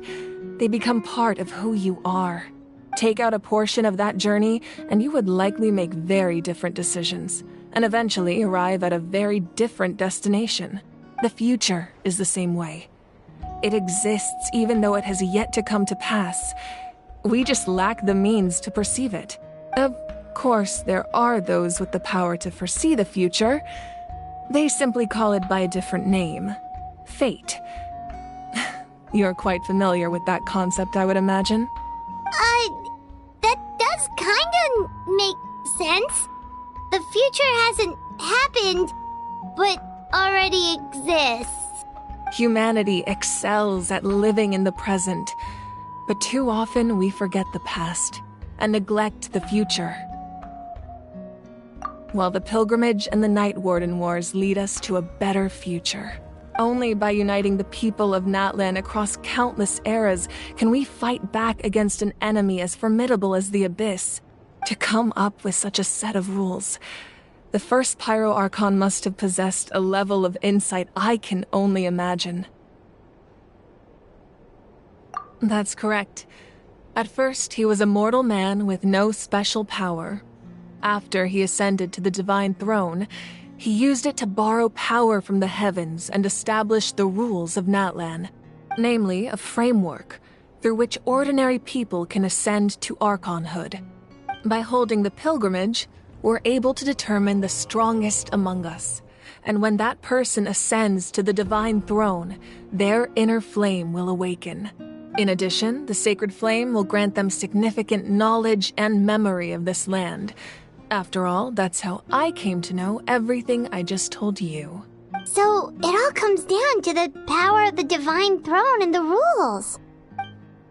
Wait, is that a family portrait? Yes, that's my mother, father, younger sister, and the little saurians we raised. I turned a piece of my dad's leather armor into a canvas and commissioned a famous artist to paint our likeness. Your sister is so cute! It looks like the two of you are really close. Paimon was having a hard time thinking of an Archon as an ordinary person, but seeing this portrait, it kind of makes sense now. It really doesn't look like there was anything special about you before. Oh, wait, is Paimon allowed to say that? A little late for that question, don't you think? Sorry! Paimon's so sorry! Paimon's mouth works faster than her brain sometimes. It's all right. I'd never get upset over something like that. No matter what others may say, my past is a precious part of my identity. I'm forever proud of the life I used to lead. Becoming the Archon doesn't mean you sever ties with your family. The position just comes with a lot of responsibilities, so it impacts how often you get to see them. My father made the most delicious stew, so my sister would often bring me a large pot of his cooking, and he would sit on a blanket and eat it together. One time, we didn't close the door securely, and the saurians we were raising ran into the room and knocked over the entire pot. My sister immediately burst into tears. The two troublemakers were going for the meat, but when they saw my sister's distress, they froze on the spot. I still remember the way they laid there, sulking like a pair of children, even after making such a mess. It was frustrating, but in the end, all I could do was comfort my sister and move on. Wow. Isn't that what being a family is all about? I think about that story a lot, actually. As the Archon, I made a vow to defend this nation, and experiences like that, they remind me exactly what I'm trying to protect. Well, what happened after that? This portrait looks pretty old. Your sister must be all grown up by now, right? I believe she ended up working as an architect and artist. She built many houses and crafted many beautiful works of art. Anyway, that's enough about me. Now that the powder is settled, we can begin. Ian-san, Mulani, Chaska, over here, please. Place the ancient name up there, and then we'll begin.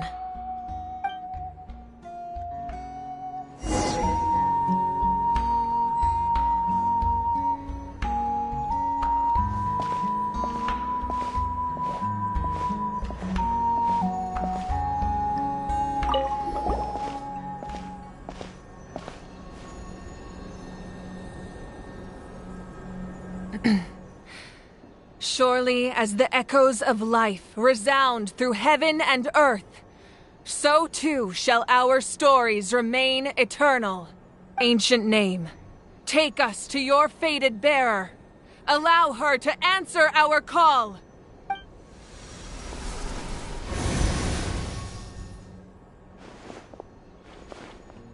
Am I hallucinating again? Kachina! Are you okay? Huh? I'm not seeing things, am I? Is the Abyss playing tricks on me again? It's okay, Kachina. It's just us. We're trying to find a way to bring you back. Everyone, you have to listen to me. I've been investigating the Night Kingdom this entire time, and I figured out what's wrong. The Wyup is being affected by the Abyss. I was waiting for the Wyup to send me back, but then this really strong monster came in and it almost killed me. The Wyup saved me, even though its power is weakening, so I've been hiding from the monsters while trying to find a way to help. The Night Kingdom has become a huge mess, though. I keep hearing these awful sounds and seeing really horrible things. Don't listen to those sounds, Kachina. The Abyss is trying to strip you of your sanity. All you need to do is stay safe and wait for us. We'll be there shortly. It's okay. I feel so much better now that I've had the chance to talk to you guys. You don't need to worry about me. I've never been strong or special at all, really.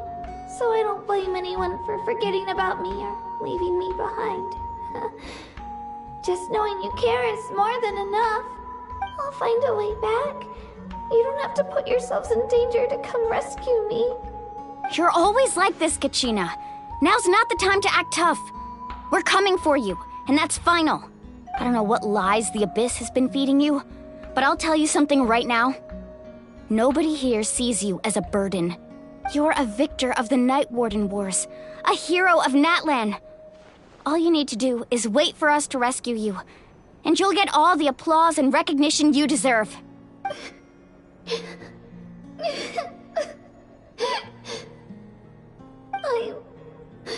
I'm really scared. Everything's so dark and creepy here. And I want to go home. Still, I don't want you to put yourselves in danger because of me. I don't want to hold anyone back ever again. All you need to do is place your trust in us, just like you always have. No one fights alone. We're not leaving you behind. Not ever. Yeah, we're so close. We can't call it quits now. Thank you. Be careful. Looks like we've lost contact. Now comes the most dangerous part. You have to traverse the Night Kingdom in your physical form. This entrance to the Night Kingdom was left behind after an abyssal invasion. Even a brief amount of time inside could expose you to corrosion. I know. I'm prepared for that possibility. All right. Then I wish you all the best. I'll tell Koichi to be ready just in case. She's very experienced in dealing with abyssal corruption. That face you just made. Don't tell me you two got into another argument. No, I just feel bad for creating more work for her. I'll go with them too, Archon. The more people, the stronger the party. Thank you so much for your help, everyone.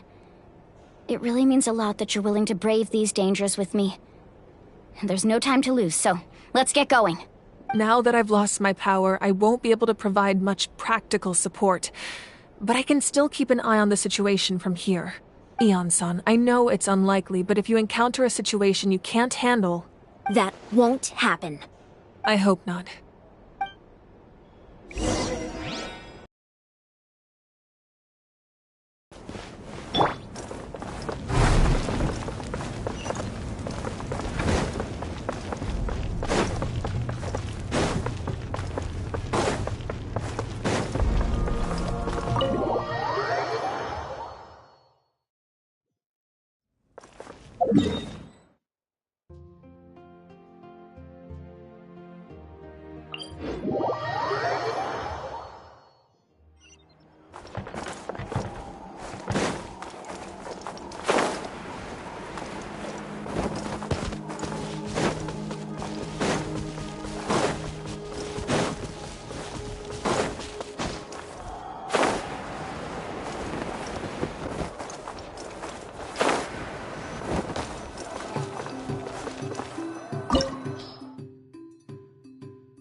So we're underneath Natlan right now? It looks nothing like Paimon was imagining.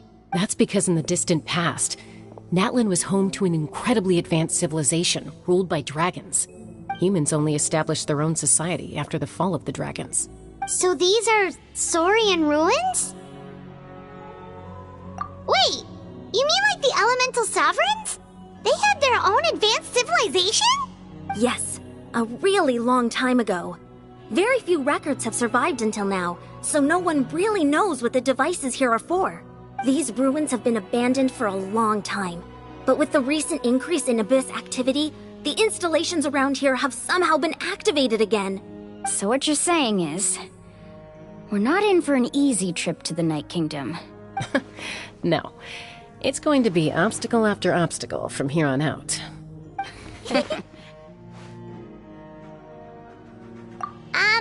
Why are you all laughing like that? It's creeping Paimon out. It's the pre-adventure excitement kicking in, right guys? Of course. I'm eager to get started. Then let's go. We won't let anything stand in our way.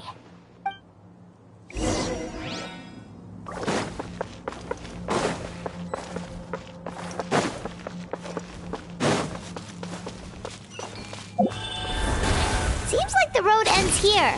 How should we get As a professional trainer, I think you could stand to build up your endurance, Paimon. Professional trainer? Paimon thought you were a warrior from the Collective of Plenty. Well, that goes without saying. But I actually work as a sports coach. I provide professional guidance for many of Natlan's popular sports. And I don't just mean physical training. I design nutrition plans as well. Ah, so basically no sugar, no soft drinks, no grilled meat. Yeah, we'll be here all day if you list them out one by one. It's much faster to just focus on what's good for you. Those guys look familiar. We've fought them before. Let's go. Show no mercy.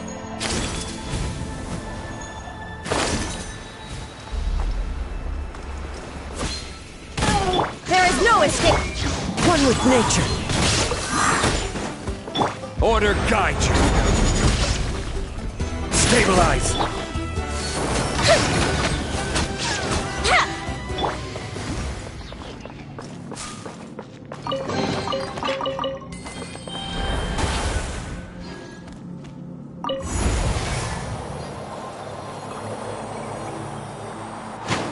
Whoa, the place we need to go seems really high up.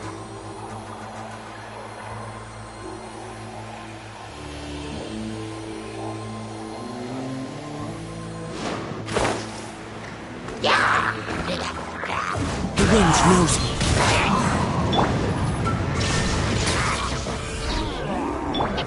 Clouds high, the birds call, one with nature. Gather! I will have order! Fuse is lit!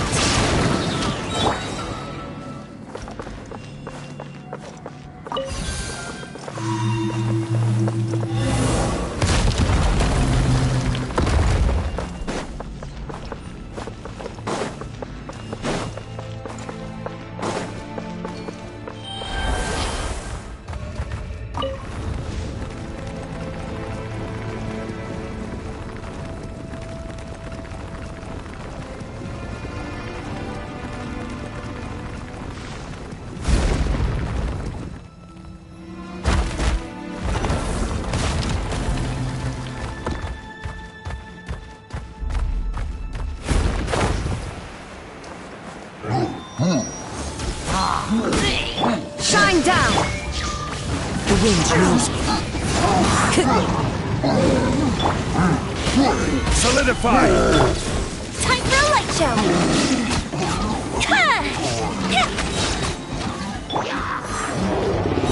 Into the wind. Fallen leaves, adorn my night! This is order! Stabilize! Fuse is lit!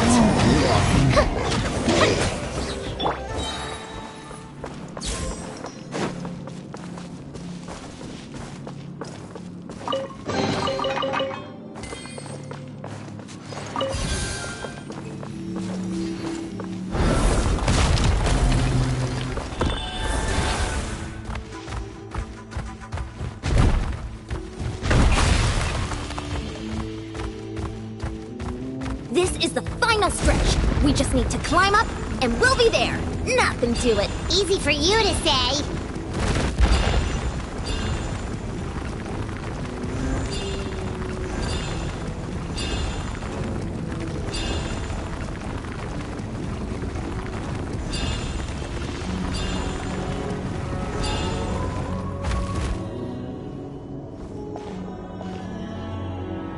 This must be the entrance the Pyro Archon told us about. The one ripped open by the Abyss. Yes. There's something in the depths of this place that feels familiar, yet also foreign. We actually have to go in there? Okay, Paimon just needs to psych herself up. Don't push her through before she's ready.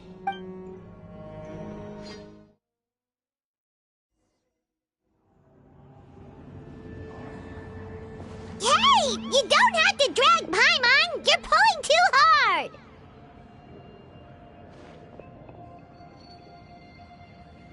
Looks like we made it. This is the Night Kingdom. It looks so different from what I imagined in the stories. That overflow of energy is probably what trapped Kachina here in the first place. From this point forward, everything we know about the real world no longer applies. Anything can happen here. Paimon's more worried about how we're gonna make it out. We obviously can't go back the way we came. Do you see that patch of light on the ground? It's shining down from that fissure in the sky. Oh yeah, right in front of us. So that's coming from up there? Oh, it's so high up. Did we really fall that far down? Just like I said, our real-world knowledge doesn't apply here. We fell all this way, yet came out completely unscathed. If this was the real world, we'd have to climb our way back up to the entrance. But here, all we have to do is stand underneath the light and offer a prayer. That's it?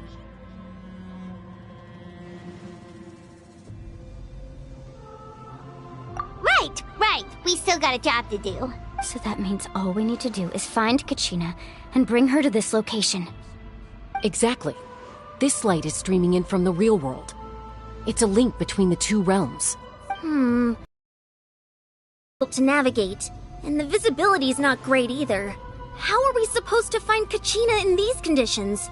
Yeah, these floating black things don't look super friendly either. Those are all manifestations of abyssal power. Be careful. Ghost! A talking ghost! Calm down, I'm here to help. You're the ones who helped Vichama, right? Yes, I'm Vichama's friend, Malko. I was completely lost to this realm until I sensed a mysterious power calling out to me. It's like it was seeking me out, attempting to reassemble the pieces of who I used to be. Of course, it could only do so much. I'm sorry I can only appear before you in this imperfect form. No, we should be the ones apologizing. If the Spirit Speaker Stone hadn't become corrupted by the Abyss, we could have done much more, but we had to destroy it. Otherwise, Vichama and his tribe would have been in danger. Of course. Thank you for protecting him. I never imagined that, even after all these years, he'd still take such a risk for me. Under the power of the stone, it felt like our souls were connected. Turns out even our regrets were exactly the same. Whether in triumph or death, you want your best friend by your side. Exactly. That may not be in the cards for us, but it's not too late for you. You're looking for a young girl from the Children of Echoes, right? She's being chased by an embodiment of abyssal power. I'd like to help her while I'm still in this form, so follow me. Be careful. This place has been severely corroded by the Abyss. Paimon didn't realize it had gotten this bad. It's like a seething volcano ready to engulf our world at any moment. Ouch! Quick, get back here! You can't go on. Stick close to me. My power will be able to ward off attacks for the time being.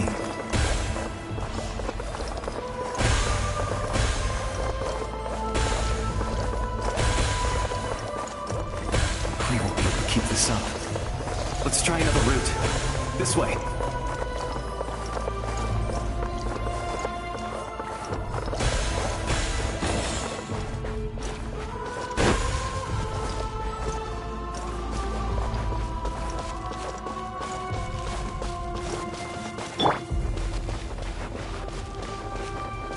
Not good.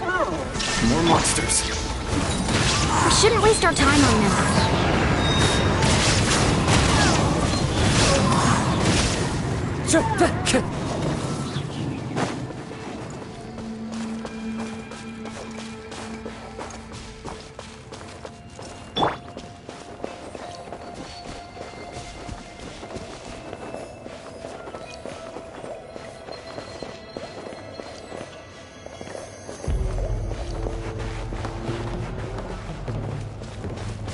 Oh, Paimon can't see anything! It's easy to get lost here. Just stick close.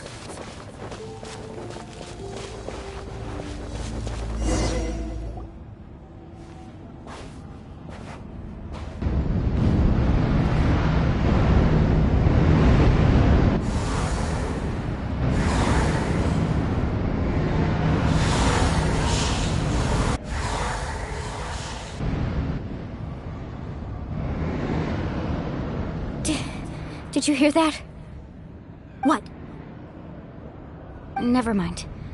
It was probably just my imagination. Don't scare Paimon like that! I heard it too. It was a voice from the Abyss. What did it say? Doesn't matter. It certainly doesn't harbor good intentions.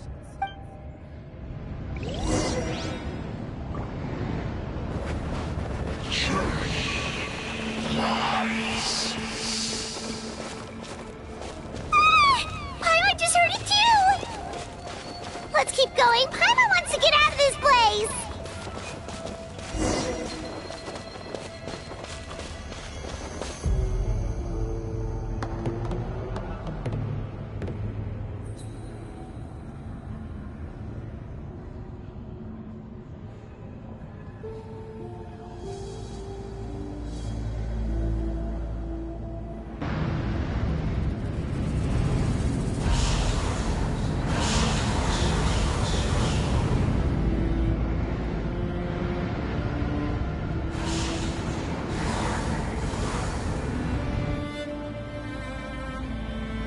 We're here, Kachina! Oh, honey? You made it! Looks like our reunion will have to wait until we take care of these monsters. Good idea. Let's go!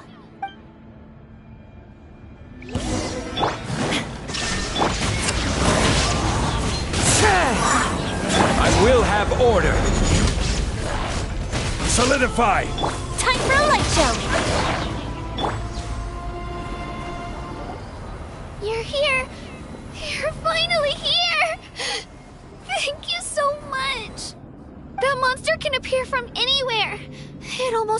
bunch of times. The YF's power helped keep me hidden, so I just tried to stay out of sight until you got here. Had a girl. You did so well. And most importantly, you weren't hurt. Should we start heading back then? Actually, I have a request. Will you come visit the YF with me? I can't exactly put it into words, but something's wrong with the Ode of Resurrection. And I know it has something to do with the contamination from the Abyss. That was the Pyro Archon's theory as well. Everything we've seen here certainly seems to back it up. In the Night Kingdom, there are 6 main totem poles representing the Wyab of each tribe. You can think of them like the body of each Wyab. Additional totem poles, like the ones around here, serve as proxies to which the Wyab can extend their consciousness. There are countless proxies scattered around the Night Kingdom. Through them, the Wyab can extend their consciousness over the entire realm and track down souls no matter where they roam. But if a proxy were to become severely contaminated, then a soul could become lost within the Night Kingdom. Judging by the current situation, I don't think we're dealing with just one contaminated proxy. Even if we could drive back the abyssal power from one of them, that probably wouldn't even put a dent in the problem. Still, we can't just leave the YF to suffer. It's protected me this whole time. I agree. We might even manage to draw out the monster that's been hunting Kachina. Getting rid of the monster might slow down the deterioration of the Night Kingdom. Kachina? What's wrong? Nothing. Just a headache. And that voice again, telling me to abandon the YF and leave this place. Maybe we really should leave. Kachina's already been here for too long. No, I'm fine. I don't plan on listening to that nonsense. I can hold on. Just up ahead. I'll lead the way. Besides, I can still fight, so please, help me out a little longer. Listen to me, Kachina. We'll come with you, but that's because we want to help the YUB. Not because we have something to prove. You don't have anything to prove either. It's okay if you reach your limit. We'll be there for you. All right. The sooner we get this done, the better. We've already come all this way, so we might as well try to get to the bottom of this. Let's go. This way. I'll stay here and try to stall the Abyss monster. All by yourself? That's too dangerous. It's all right. I may not be as strong as that monster, but I'm definitely more familiar with the area. Besides, I don't have much time left. If you're anything like my friend, I'm sure you're not particularly fond of goodbyes. So go. Achieve your goal, and return to the world where you belong. Thank you for everything. You're a true hero. Thank you. No one fights alone.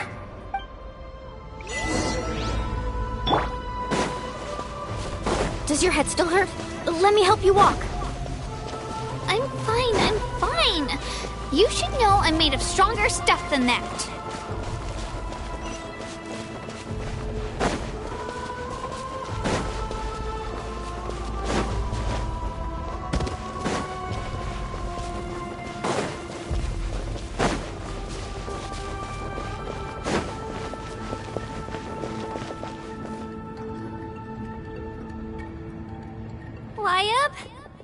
YUB! I'm back! My friends and I are here to heal you. YUB, can you hear me? YUB? So we were right. The contamination is already too severe. It's preventing the YUB from answering our calls. Alright, get ready everyone. Time to purge the abyssal energy from this place. Careful. We've got company. Already? You really think that puny soul could slow me down? Courage in the face of futility is pure folly. He tried to get in my way, so I disposed of him. You killed Malcolm? He would have dispersed with or without me. Rather than worrying about him, I would urge you to focus on yourself. You may have defeated others of my kind in the past, but underestimate me now, and it will be to your peril. No, The power of the Abyss is intoxicating. The destruction it seeks captivates like a masterful work of art. I strive only for the opportunity to see it up close. I thought this naive little girl was an exception, but it turns out humanity is full of lambs willing to offer themselves up to the slaughter. That is the tragedy of your short lives. You understand nothing of all-encompassing power. Ancient names, pride, friendship, all empty ideas invented to give you a false sense of self-worth. They possess no power at all. The Pyro Archon created those grandiose ideals out of pure selfishness.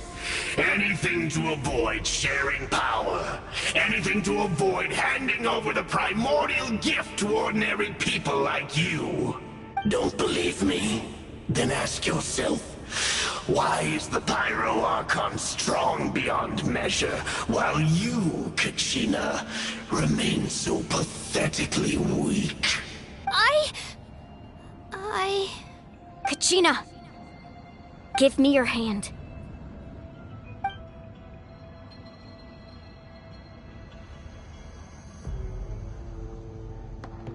Feel that? I'm right here next to you. Thanks, Moalani. You're right. I have nothing to fear. Because I'm not alone anymore. You're right. Maybe comforting ideals don't have any power, but you also couldn't be more wrong. You've never had to work for your own strength, so you will never understand the true source of our power. What? The courage we have to stand before you and not back down? It comes from our friendship. The power lies not in the ideal itself, but in our commitment to upholding that ideal, and in our decision to stand together and fight! Well said! Let's go, Kachina. It shouldn't take more than two of us to handle an enemy like this. Sorry in advance, but you deserve what's coming to you! There aren't many in Natlan who can beat us when we're together. It's time he got a taste of that kind of power. Let's shred, Darcy!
That's what he gets for underestimating you two.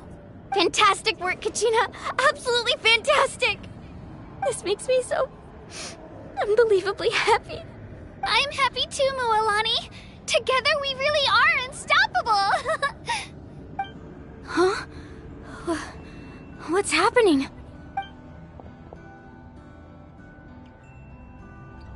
My ancient name is glowing? But I thought I didn't bring it with me. It's probably a projection from the real world.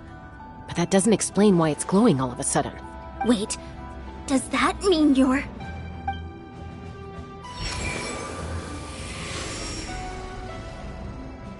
That was a bold move, diving headfirst into the fire to save your friend, especially in a place so overrun with abyssal corruption.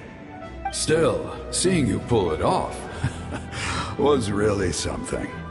Everything you said was exactly right. As isolated individuals, we stand no chance against the power. Years worth of scars and lots of unnecessary suffering for me to understand that for myself. The Pyro Archon's plan will unite us as one. Everyone has a part to play. Only then will we have the power to defeat the strongest of foes. Who are you? Tupac, a warrior from the people of the Springs. I fought against the Abyss during the invasion 500 years ago. I've heard that name before. You were the giant who saved all of Natlan.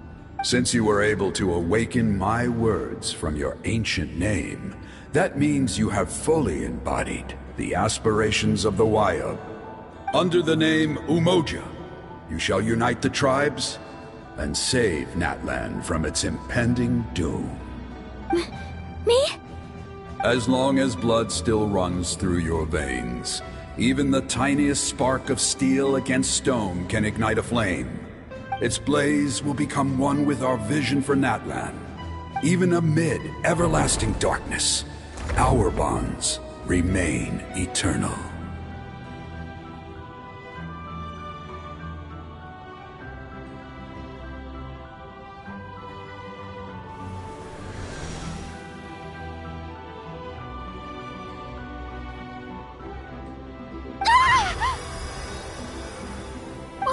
What's wrong, Milani? So many memories. My brain was just flooded with everything he once knew. So that's what happened. What do you mean? Did you just figure something out? 500 years ago, they foresaw the very crisis we're facing now. Efforts to save Natlan started all the way back then. We can go over the details once we get back. We shouldn't linger here longer than we have to. I know bits and pieces, but I had no idea Mualani was also part of the plan. This sounds like something that's going to need a lot of explaining. Let's focus on saving the Wayub first.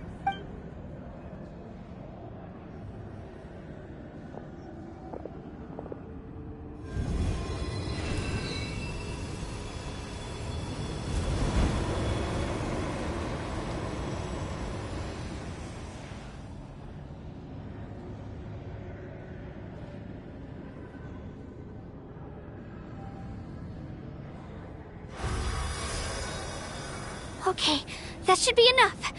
Wayub? Can you hear me? I hear your voice, Kachina, my dear child. Great. Well then, I'm afraid it's time to say goodbye. I just wanted to make sure you were okay before we leave, but we can't afford to stay here any longer. I was going to ask why you bestowed an ancient name upon someone like me, but it's okay. I'll keep searching within myself for the answer. I'll never stop trying to improve my strength. One day, I'll live up to the hero you saw in me. You are already an outstanding child in my eyes, Kachina. No matter what happens. Huh? You are all my most beloved children. It has always been my honor to protect and nurture you. Your ancient name is just that. A name. Much like your parents chose to name you Kachina, I also gave you a name, but it need not define you. Focus on who you want to be. You are already worthy of your name. Now, you need only devote yourself to becoming a better you. The story of your ancient name is for you to continue. Just like your parents, my love for you will never change. No matter what the future holds. Thank you, Wayub. It gladdens me to see the Pyro Archon's plan move another step towards completion. But it is time for you to leave this place. The situation here is getting worse. Go now, my children. Save Natlan on behalf of all you hold dear. I know we've never met before, Wayub, but I just wanted to say thank you for encouraging Kachina. It was exactly what she needed to hear. Whoa! What's going on? An earthquake? We're out of time. It's the power of the Abyss. Quick, we need to run!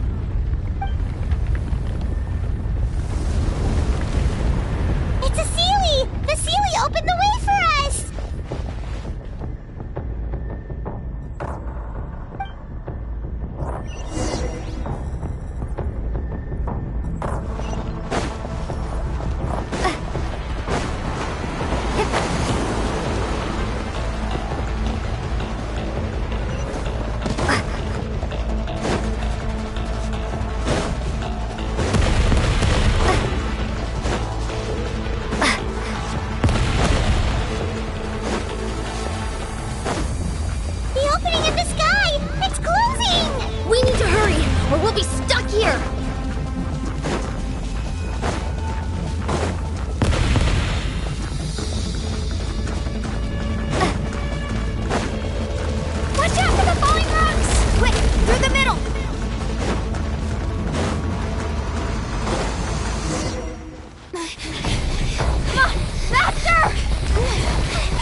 You've done well.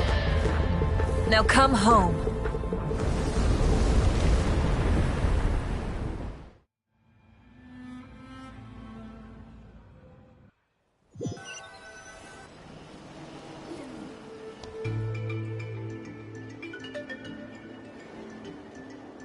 We're back!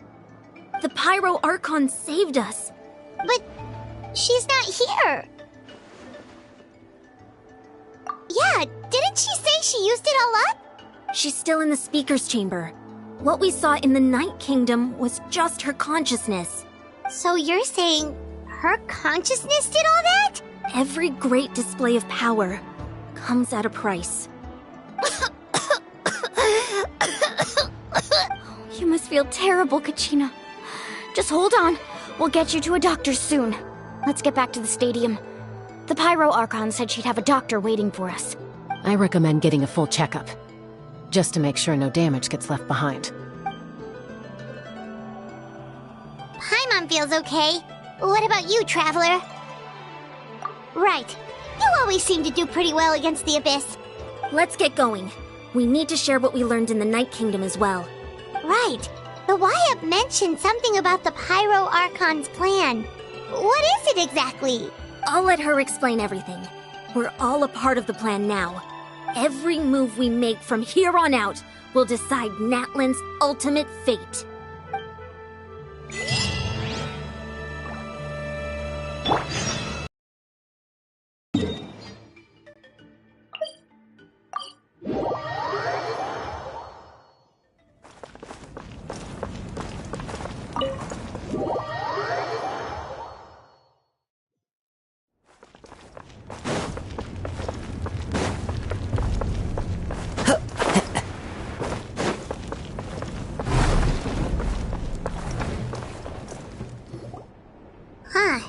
There's a lot less stuff here than before. It's good to see you all here in one piece. I know you must have a lot of questions, but let Koichi check you over first. It's best not to let any lingering effects of the Abyss go untreated. Thank goodness you made it back. I came here as soon as the Pyro Archon told me about your plan. Take a seat, everybody. I'll examine you one by one.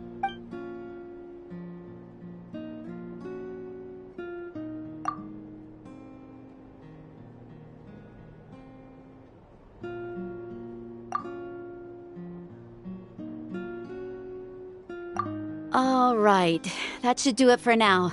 But just to be safe, I'll perform another checkup in a couple of days. I have to say, though, I've never seen anyone react to the Abyss like you, Traveler. It's like you're completely immune to its power. She's always been special like that. She can even purify its power. Wait, now that you mention it, Paimon doesn't think she's affected either. Given the current situation, that ability will likely play a great role in the events to come. Of course. I still have patients to see, so I'll head out. Thank you, Koichi. All right. We might not see eye to eye, but we both had good intentions. Just give it time. I'm sure we'll figure things out between us one day. Yeah. All right. There's so much to discuss, I don't even know where to begin. You've seen it for yourselves now. The devastation in the Night Kingdom. I'll get straight to the point. Natlan is on the verge of destruction. It's very possible our nation has less than a year before total devastation. Huh? No. That can't be true, can it? That's right. But I've only ever disclosed that fact to the handful of people working with me to save this nation. Our looming destruction is not a recent development, but the inevitable conclusion of the disaster the Abyss initiated 500 years ago. Mulani told us a little bit about that. 500 years ago, all the nations of Teyvat were invaded by the Abyss. Unlike the other nations, Natlan never had stable and deep-rooted ley lines, so we suffered the worst of the invasion. The battle against the Abyss was exceedingly long and brutal. In the end, victory came at the cost of our civilization and countless lives. Even then, it took centuries of solving the disasters caused by the Abyss to finally achieve the peace we know today. And still, this is but a superficial victory. The forces of the Abyss have merely been driven back underground. Their threat to Natlan remains as real as ever. I'd never have guessed. The problems plaguing the Night Kingdom are all the more complicated because that realm is essentially functioning as Natlan's ley lines. Immediately after the war, our calculations estimated that we would have a maximum of 500 years before the Night Kingdom was completely lost to the Abyss. But at that time, we were a nation of the destitute. Our people no longer believed in victory, nor did they hold hope for the future. Our civilization was dying, our faith crumbling, and the line of power passed down from the Wayab nearly severed. If we didn't bring the nation back together, it would be foolish to even dream of defeating the Abyss in the future. So, the Archon had a long and involved discussion with the heroes of each tribe, and finally came up with a 500-year-long plan to save Natlan. So that's what happened. After finding Kachina, I encountered a strange figure who gave me a series of new memories. Since the plan was mentioned in those memories, I guess I've been chosen to play an important role in it. But there's still something I don't understand. Those memories showed me the Pyro Archon from back then. And it was you. Huh? But that doesn't make any sense. The Pyro Archon is supposed to be human. It's impossible for a human to live that long. That's right. The hardest thing for humans to overcome has always been time, or rather, the natural limitations of our lifespan. A god can extend a human's life by using a certain amount of divine curse. But, as we all know, Natlan doesn't have gods like that. We can only rely on our own methods. A human life is like a flame destined to be extinguished. 500 years ago, I placed my life within the sacred flame. Only by dying before my time could I have the chance to wake up again. So, in other words, this is your second life? Yes. We only managed to defeat the Abyss all those years ago because the tribes came together as one. If the Natlan of the future was to have a fighting chance, the Pyro Archons that came after the war had to rebuild the decimated tribes. The goal was to reunite the people and restore the strength of each tribe's Wayab. Once a tribe was back to its full strength, the tribe's Wayab would select a hero, indicating the tribe was once again ready for war.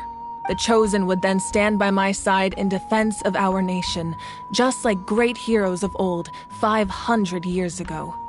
So that means I'm one of the Chosen? That's right. You bear the ancient name Umoja, the same one held by the hero from your tribe 500 years ago. It means unity. After your adventure in the Night Kingdom, I trust you've come to fully understand the meaning of that name. So in other words, you always knew who the Wayab were going to pick from each tribe? Yes. According to the plan, each tribe was supposed to have been fully restored by the time I awoke. But something went wrong along the way. The 6 heroes successfully inherited the ancient names from 500 years ago, but the intel regarding the plan wasn't passed on to them. Once again, it comes down to the deterioration of the Night Kingdom. Communication between the Sacred Flame and the Wayab has been blocked. Just like how the Ode of Resurrection failed to bring Kachina back. Exactly. It's just another tactic the Abyss is using against us. The Abyss may not possess intelligence, but its methods certainly aren't easy to counter. If we want to unblock that information from being passed on, my presence alone isn't enough. The ancient name-bearer must establish a greater connection to their name. So, I've tried my best to help them from the sidelines. Currently, Shilonen of the Children of Echoes, Kinich of the Scions of the Canopy, and Iansan of the Collective of Plenty have all been acknowledged by their names. During your adventure, you too earned the acknowledgement of your Wayab, Mualani. In the process, you gained the memories stored within your name. But we have less than a year! Yes, but we have no choice. We cannot start the plan until all the heroes have been gathered. That's also why I haven't been able to take action despite the urgency of the situation. But if you knew this whole time, why didn't you just tell me about my role in all this? Wouldn't that make everything go a lot faster? Perhaps, but the opposite could also be true. Knowing your destiny too early could mean failing to realize your full potential. Just like your determination to save Kachina, I hope your commitment to this endeavor comes from your own strength of will, rather than a sense of obligation. So I suppose you're not going to tell us who the final 2 heroes are then? That's right. Their time is yet to come. Putting pressure on them beforehand will only hinder their development. I can only trust in the judgment of the Wayab. I have never believed I could solve this crisis alone. In fact, it was precisely because I chose to trust and rely on others that we managed to get this far. Natlan's salvation lies not in its Archon or any singular individual, but in us all. You're quite perceptive, aren't you? I thought I might get away with avoiding the topic. Huh? Oh, right! All of the stuff you stored here before, where did it all go? Even though I sacrificed my power, I still needed a contingency plan to ensure you would make it back from the Night Kingdom. After all, I was the one who allowed you to take that risk, and Mualani has an important role to play in my plan. In addition to their sentimental value, the items I stored here held a much more important purpose. Fuel. Fuel? Ah, so back then, that's why you... Yes. The stories embodied by those items are certainly important, but there's an even more significant trait they all share. Every item belonged to a hero of Natlan. Over time, they became imbued with a certain amount of contending fire from being carried in battle. On their own, each item's power is limited, but together, their combined effect can prove quite useful in a dire situation. By burning those items, I was able to activate the contending fire stored within them to open the boundary between the 2 worlds. It was a rather crude approach, so all their power was depleted in an instant, as you can see. But weren't they all precious treasures? What about their stories?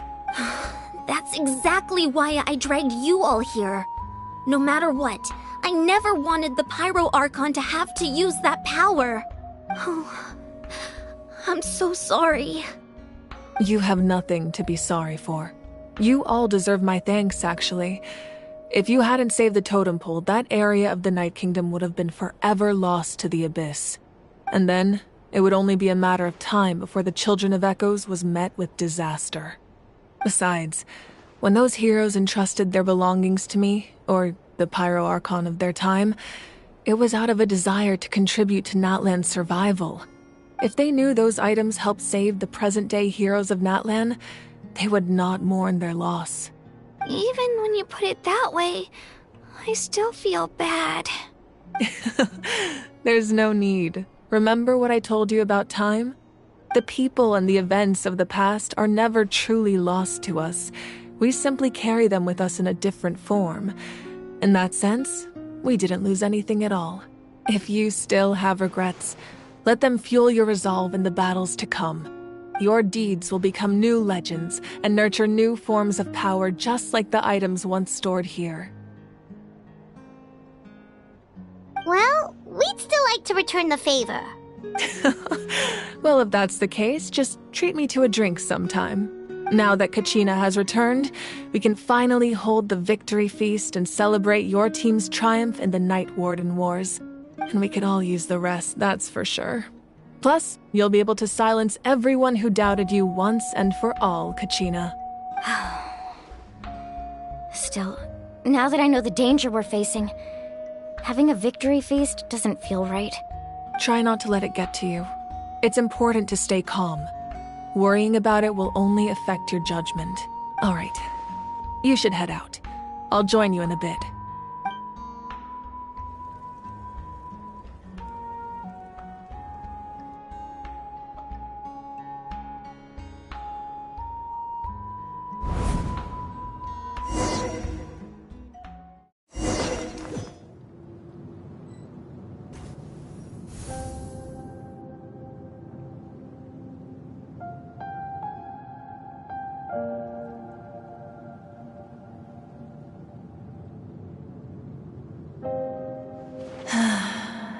When I was young, I used to sit by the hot springs and listen to the stories of warriors from all over Natlan.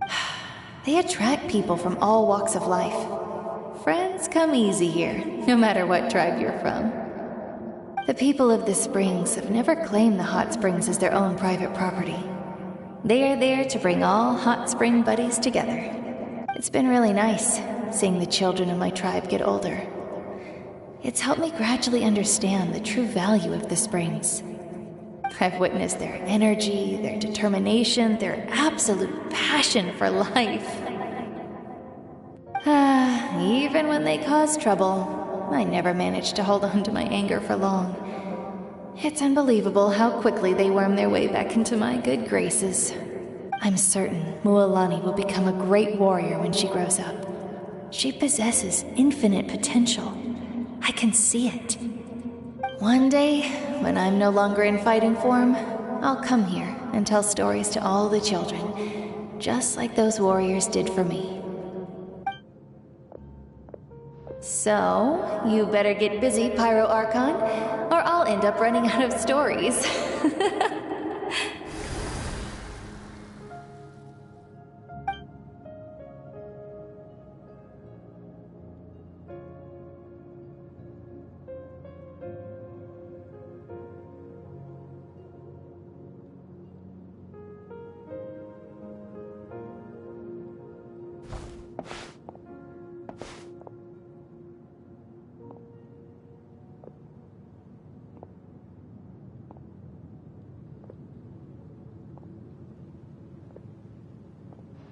Our nation is engulfed in darkness. Our tribes stand divided, and yet you promise victory in the distant future. The Abyss is a cunning enemy, one that I faced in battle many times. Were that not the case, I would never understand exercising this degree of caution. My rage will never know absolution, and my power will no longer aid you in victory. But you came to me because you knew you could convince me with just a single sentence. I understand your choice. The heroes of today will forge the path ahead with blood and fire. Just remember to earn us the victory we are owed. Otherwise, rest assured, I'll find a way to collect the debt. For Natlan.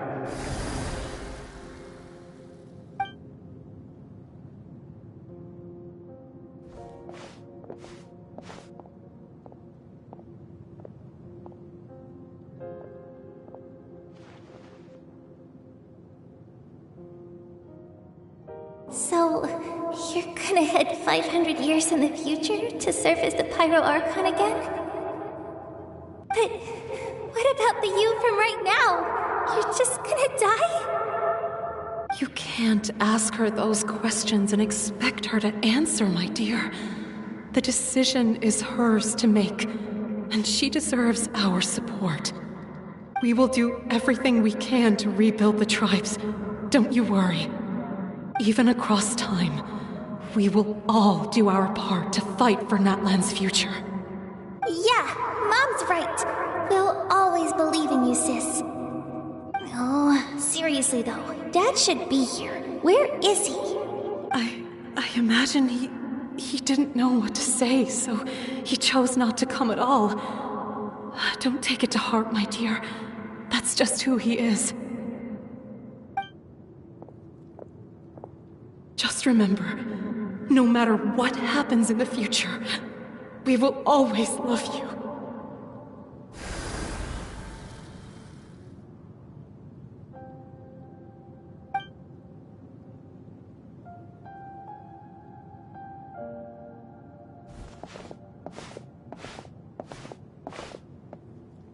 I'll come find you one day. I know I can't live that long, but I'll think of something. There has to be a way. If there's an answer out there somewhere, I'm gonna find it. So, don't forget about me.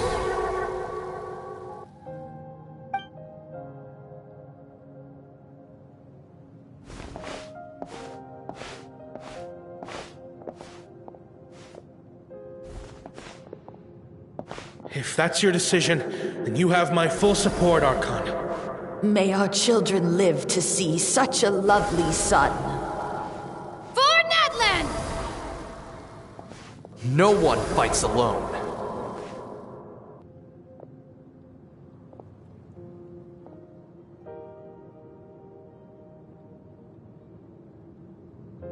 The rules are my legacy. They shall grant us the strength to overcome the next tragedy. War forged the 6 tribes, taught us how to fight, instilled in us what it means to love. Who will be the one to bring this to an end?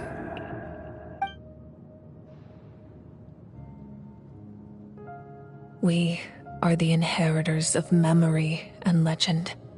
Those who grew alongside sun and wind. Those who forged our own destiny and future. That is Natlan's fire. The lifeblood of our nation.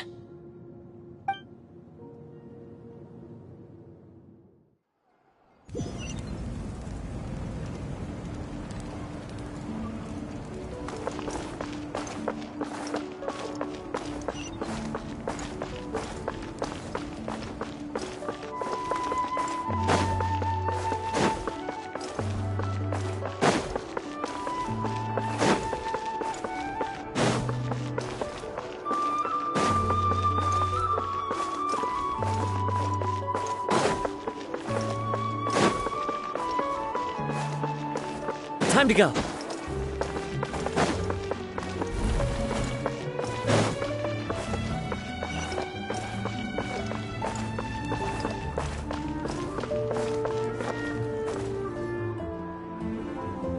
Hey, Koichi! You here for the victory feast too?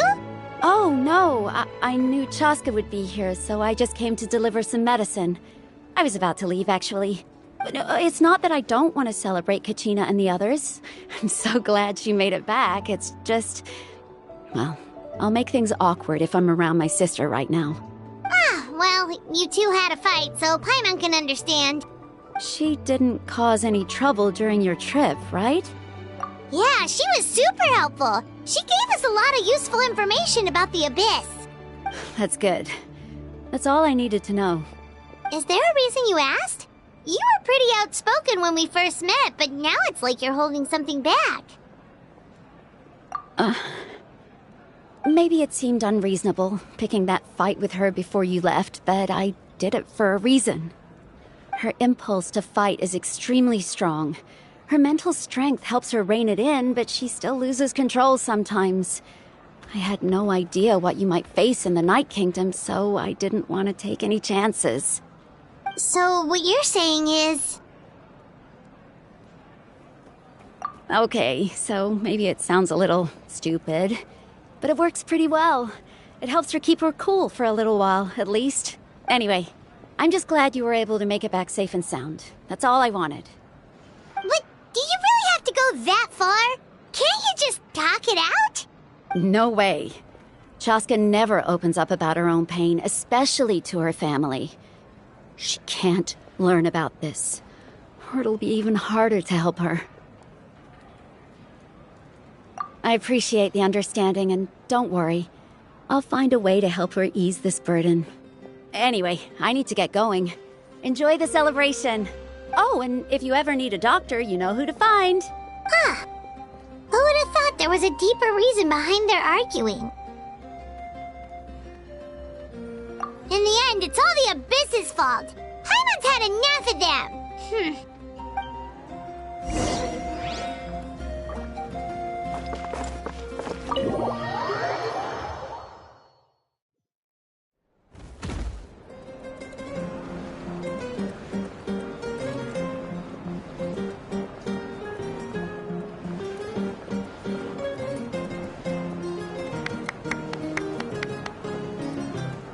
Let's give a huge round of applause to our brave young warrior, Kachina!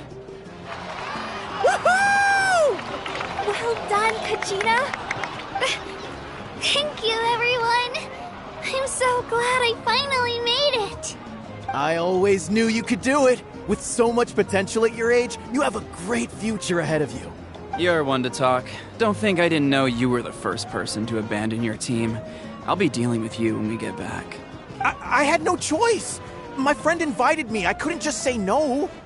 Oh, really? So you weren't just trying to get ahead in the first round? I wasn't, I swear. I just happened to find that bearer injured in the wild, so I stopped to bandage his wounds.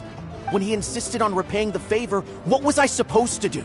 I'm just one person. I figured Kachina would have no trouble replacing me. But the fact of the matter is that after your departure, everyone else started thinking about swapping teams too. I'm really sorry, Kachina. It was wrong of us to abandon you like that. It's amazing that you still made it all the way through to the Night Warden Wars. That's the highest honor. So, what about you guys? Did you make it far? Our team captain drank too much the night before the competition and turned up late to the stadium on the day. We got disqualified. Serves you all right. No sympathy from me. All right. There's no need to be like that, Uncle Pakal. Dear friends, I'd like to say a few words. Firstly, I'm grateful to my friends and our great Archon for helping to bring me back. This traveler and her companion Paimon are some of the strongest people I've ever met. If they were allowed to participate in the pilgrimage, I have no doubt that they'd win the whole thing. They've agreed to let me learn from them. With their help, I believe I can become even stronger still. And let's not forget my good friends, Moalani, Chaska, Kanich, and Ayan-san. They all helped the traveler and Paimon figure out a way to bring me back from the Night Kingdom. They too deserve to be called our heroes, so please give another round of applause for them. Thank you so much. Well said!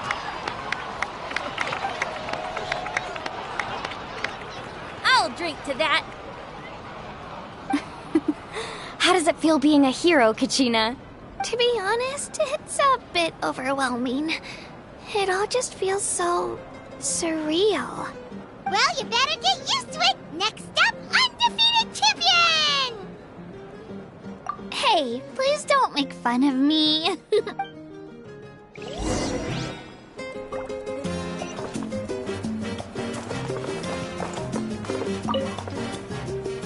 Ah, you're here. Have some fruit juice. I got it specially for you two. How did you know? That's Paimon's favorite! You look like you've still got questions. Ask away. Because they had their own lives to live. The thought of telling them, abandon your families and everyone you love, and come with me to the end of time, for in 500 years Natlan will be destroyed, it seemed too cruel. You could just as easily point out that everything in this world would come to an end eventually. But life is short. And beyond a point, it just doesn't seem real. Imagine if I said, let's leave right now, and go save the sun because it'll flame out in a few million years. It would sound quite ridiculous. I couldn't make them shoulder that burden with me. Besides, every generation will have its heroes, this one included. The plan could still work without them. Or, of course, without me. But since I was the one who came up with the plan, I felt duty-bound to see it through to the end. Paimon's suddenly remembering that portrait in your room. Was that your family from back then? Yes, it was. So when you asked me who my sister grew up to be, the truth is that very little information survives. From what I've been able to piece together, I can conclude with a reasonable degree of confidence that she ended up as an architect and artist. She played an instrumental role in rebuilding the scions of the Canopy tribe, designing and building many houses. But of course, none of her buildings are around anymore. Still, it was an impressive achievement, and I'm very proud of her. You feel loss keenly. It seems to stir up feelings of regret in you. But this is something I have long since come to terms with. This is a war, and there can be no war without loss. I am already far more fortunate than those who lost their lives to the Abyss. The people of Natlan look to me as their Archon, and the weight of their expectations is mine to bear. I must see our fate through to the very end, no matter what I may find there.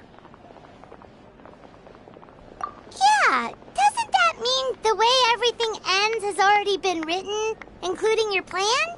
I suppose, but so what? Don't forget, time takes many forms. The past, present, and future coexist, and all are equally important. Even if the future ends in destruction, there's still no reason to give up on the here and now. And it's precisely because we humans cannot know our fate that we will never give up on our struggle. This is a pivotal moment. We are still 2 heroes short. Well, 3 to be precise. There's one further hero who I'm hoping to get on my side, whatever it takes. Your resistance to the corrupting power of the Abyss is truly remarkable. It would easily make you an all-important figure in the upcoming battle. If you agree to join us, you will not only gain my full support in your journey, but I will also forge a brand new ancient name for you. Ancient names can be forged? They can. Several strict conditions must be met, but if they couldn't be forged at all, then the number of them in circulation would have long dwindled to 0. Possessing an ancient name would mean that your adventures in Natlan are recorded in full. Your stories would be remembered by our people for all the years to come. The Ode of Resurrection may have temporarily lost its power, but still, take this as my personal guarantee that I shall never let you fall. Just like in the Night Kingdom, I will be there for you. That is a promise I will fulfill at all costs. This nation always honors its heroes. Yeah, we can't just ignore the situation here. Wonderful. Then I'll reach out to Shilonen right away. She's the one who will forge the name. We've never forged an ancient name for an Outlander before, but I trust she'll find a way.